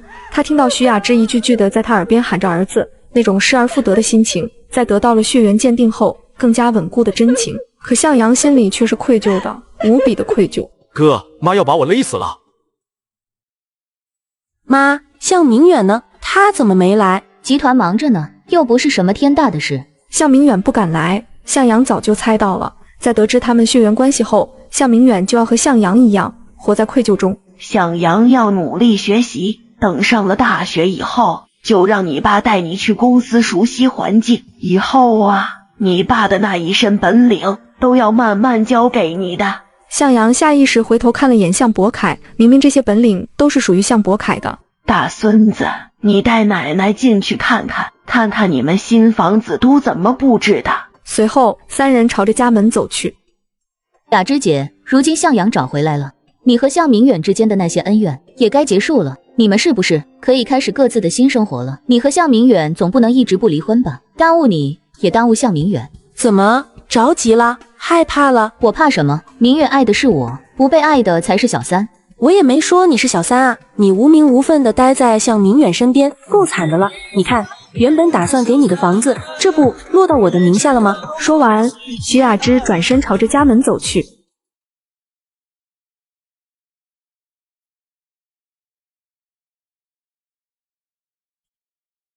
他接起电话，就传来父亲的埋怨：“你今天早上的电话到底是什么意思？不是说好了下个月让我们去城里住？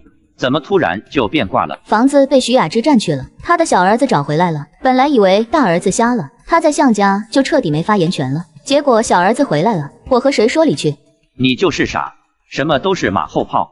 这些事你怎么不早点和我说？你抽空回老家一趟吧，我们研究研究之后怎么办。第二天，朱梦回到老家，对面坐的是朱梦父亲朱德发。你到底怎么打算的？7年了，我和你妈眼看着奔70去了。以后你弟都要你来照顾你来养的。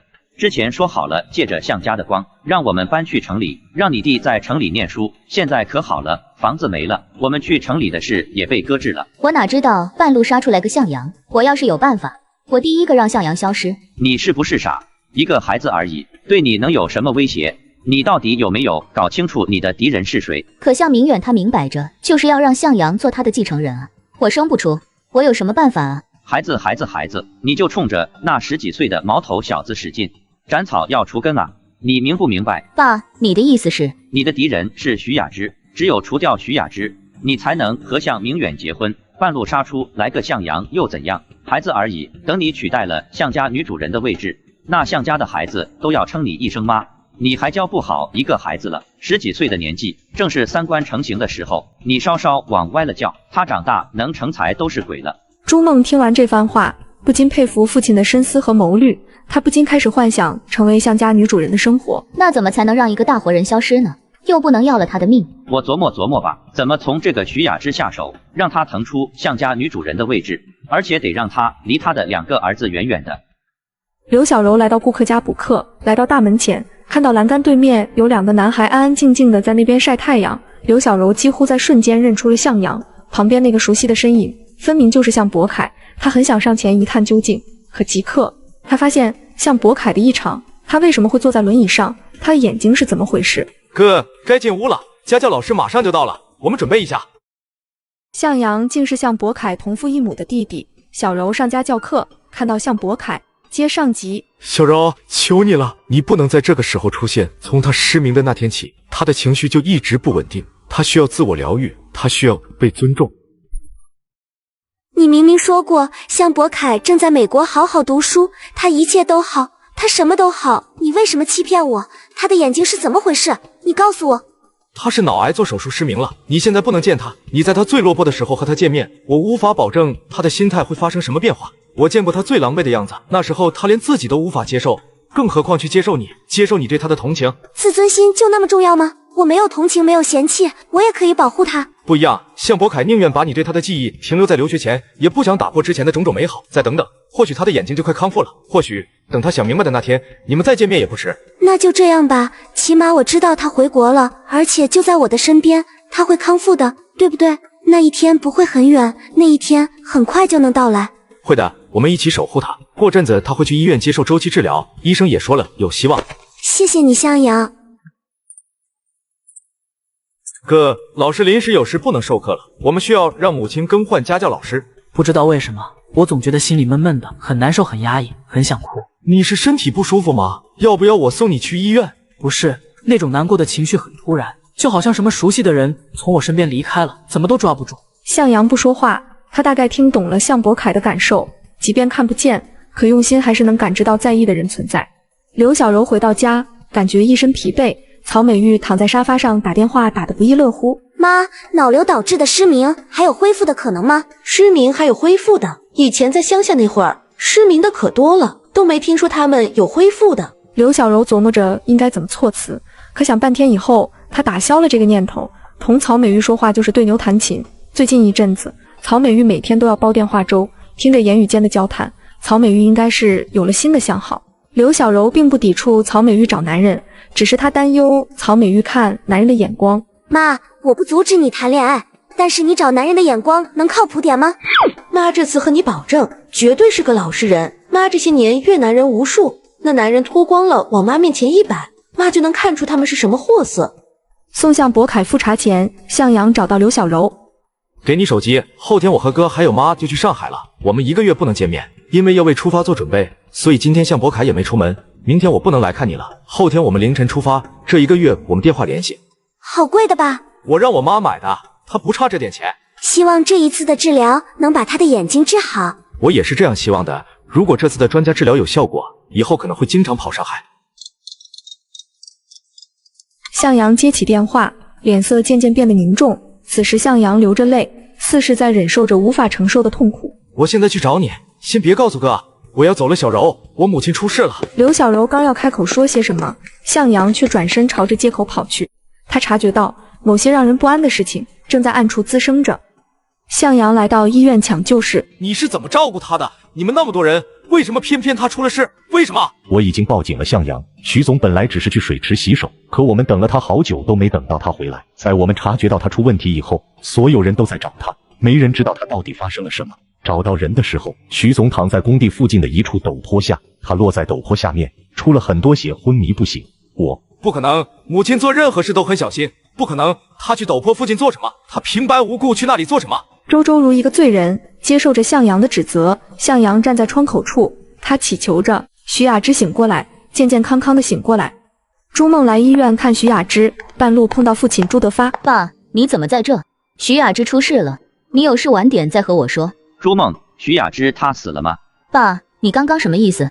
你怎么知道徐雅芝出事了？朱德发掏出项链，朱梦很清楚地记得，这是徐雅芝平日里最常戴的一条。朱梦大概猜到父亲对徐雅芝做了什么，他想到父亲不久前放下的狠话。我没想对她怎么样的，我只是想和她谈一谈。我这几天刚好来城里，我听说她过阵子要去上海，就开车跟去了工地。我真的没想害她，是她自己掉下去的，和我没有任何关系。朱梦看着父亲恐惧不安的神态，他好不容易盼来了徐雅芝出事，如果徐雅芝就这样死掉了，他自然而然地坐上向家夫人的位置。可如果徐雅芝醒来了，那他的结果就是失去一切。反正人又不是他害的，是他那个无知妄为的父亲做的。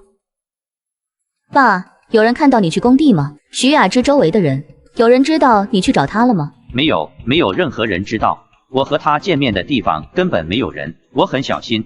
我只是想偷偷摸摸的找她谈判，我也怕打草惊蛇，让你在向家站不稳。找个地方，把车子清理干净，把你自己也清理干净。你什么都没做，你什么都不知道。徐雅芝的命保住了，可却不知何时能苏醒，或是此生都不会苏醒。向阳看着病床上一动不动的徐雅芝，他要如何同向博凯交代？他要如何在今后的日子里守护向博凯，又守护徐雅芝？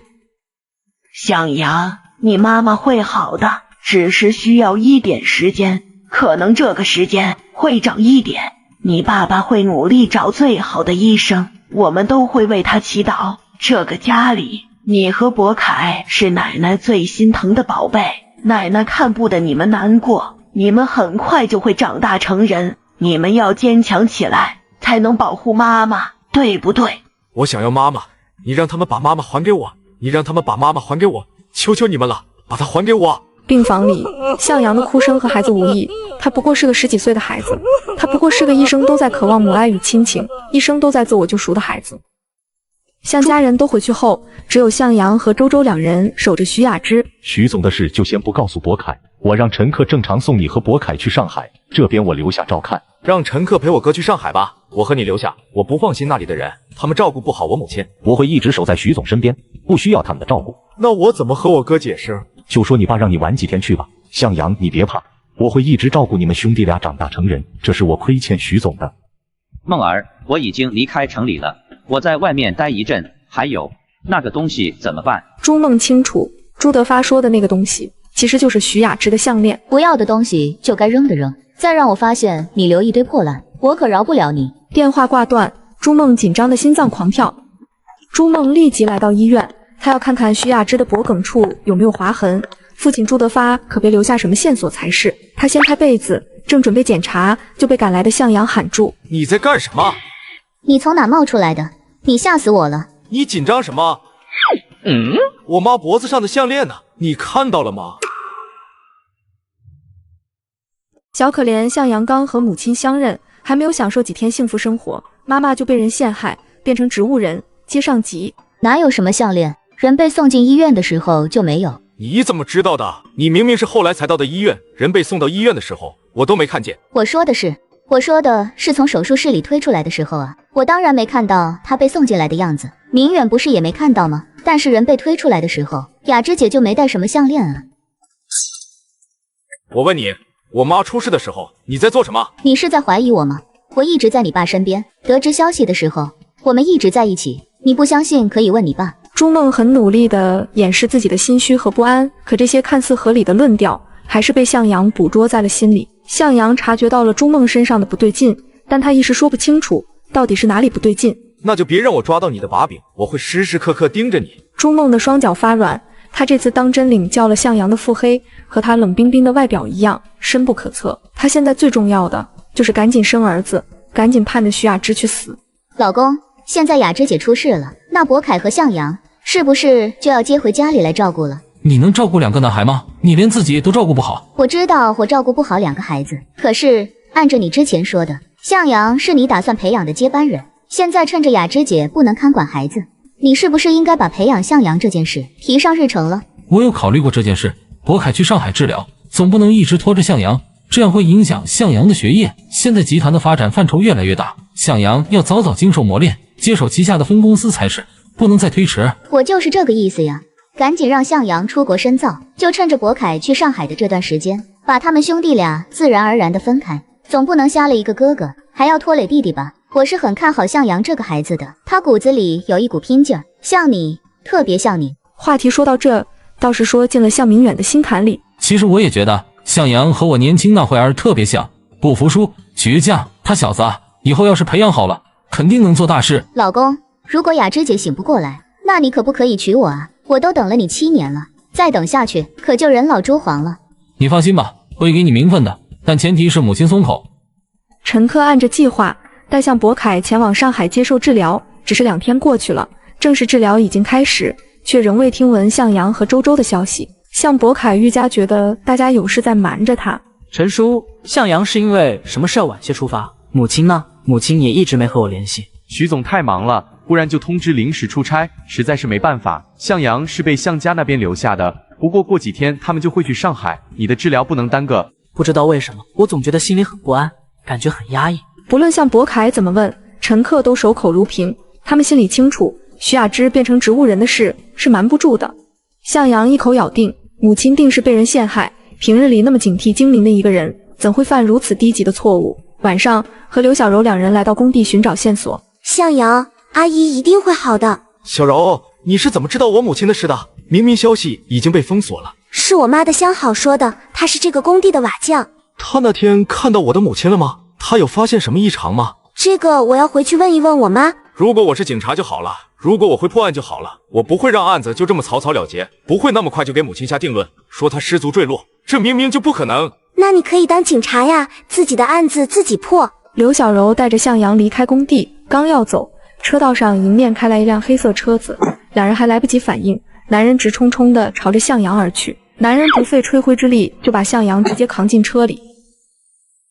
你们要带向阳去哪？你们不能走。当商务车在他们的视线里消失，小柔不停地给向阳打电话，好在电话接通了。向阳，你怎么样？没事，小柔，是我父亲叫来的人，你赶紧回家吧，别担心我。说完，向阳就挂断了电话。他们两人不会想到，今夜会是他们未来几年里最后一次见面。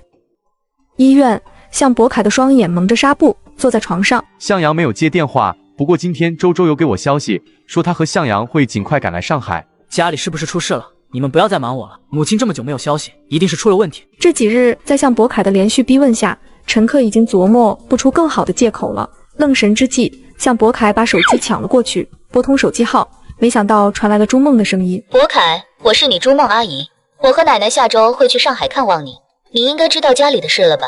你别担心，你父亲已经给你母亲请了最好的医生和护工，植物人不是没救了，还是有希望的。向博凯满脑子都是徐雅芝变成了植物人，他好不容易接受自己双目失明的残忍现实，他要如何再去接受徐雅芝的噩耗？短短半年多的时间，老天爷抽走了他引以为傲的幸福生活，他没了视觉，如今又失去了母亲，他不知接下来的人生要如何面对。向明远家，向阳被迫关在休息室里整整一夜。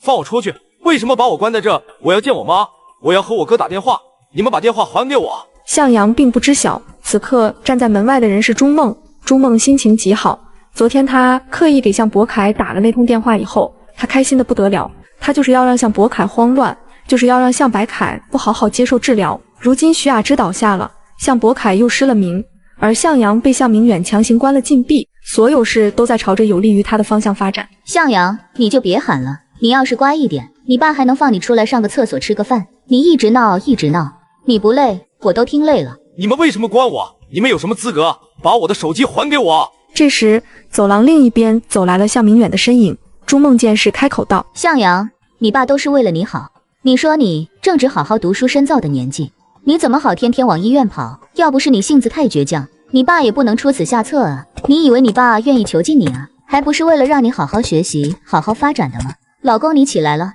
要不要给向阳弄点水喝啊？这孩子嗓子都喊哑了。你昨晚去工地做什么？你母亲到底是不是被人陷害？警方会给你答案。你自己冒冒失失的做这些蠢事，你以为你这样做就能让你母亲醒过来吗？所以你把我关在这，就是为了阻止我查找真相？还是你想说我母亲变成植物人是你害的？你放肆！我把你带回来是让你脑子清醒，每天围在一个植物人的身边转，陪着双眼失明的人跑前跑后，你自己的未来你不想要了。你是我向明远的儿子，你不是保姆护工。放我出去！你的出国手续已经在办了，我会送你去英国读书深造。向家表亲的几个孩子都在那边，徐雅芝和向博凯不需要你操心，你只操心你自己的未来就可以了。向明远支走了朱梦，只剩下向明远一个人，以及房间里的向阳。你本就不是徐雅芝的亲生儿子，你到底在幻想什么？幻想徐雅芝和向博凯会真心实意的对待你吗？虽然你不说出真向阳的下落，但我已经猜到真正的向阳可能已经死了，而这件事或苗舒曼绝对有摆脱不掉的关系。向阳，你是我或苗舒曼的孩子，你不是徐雅芝的孩子，我会好好培养你，给你富足的生活。你是从苦日子里爬出来的，你应该知道富裕的生活有多难得，而不是放着好日子不去过，非要陪在那对多灾多难的母子身边。你是个聪明孩子，你给我好好想清楚。我不跑了，我想清楚了，我会去英国读书深造，但你起码让我和我哥保持联络。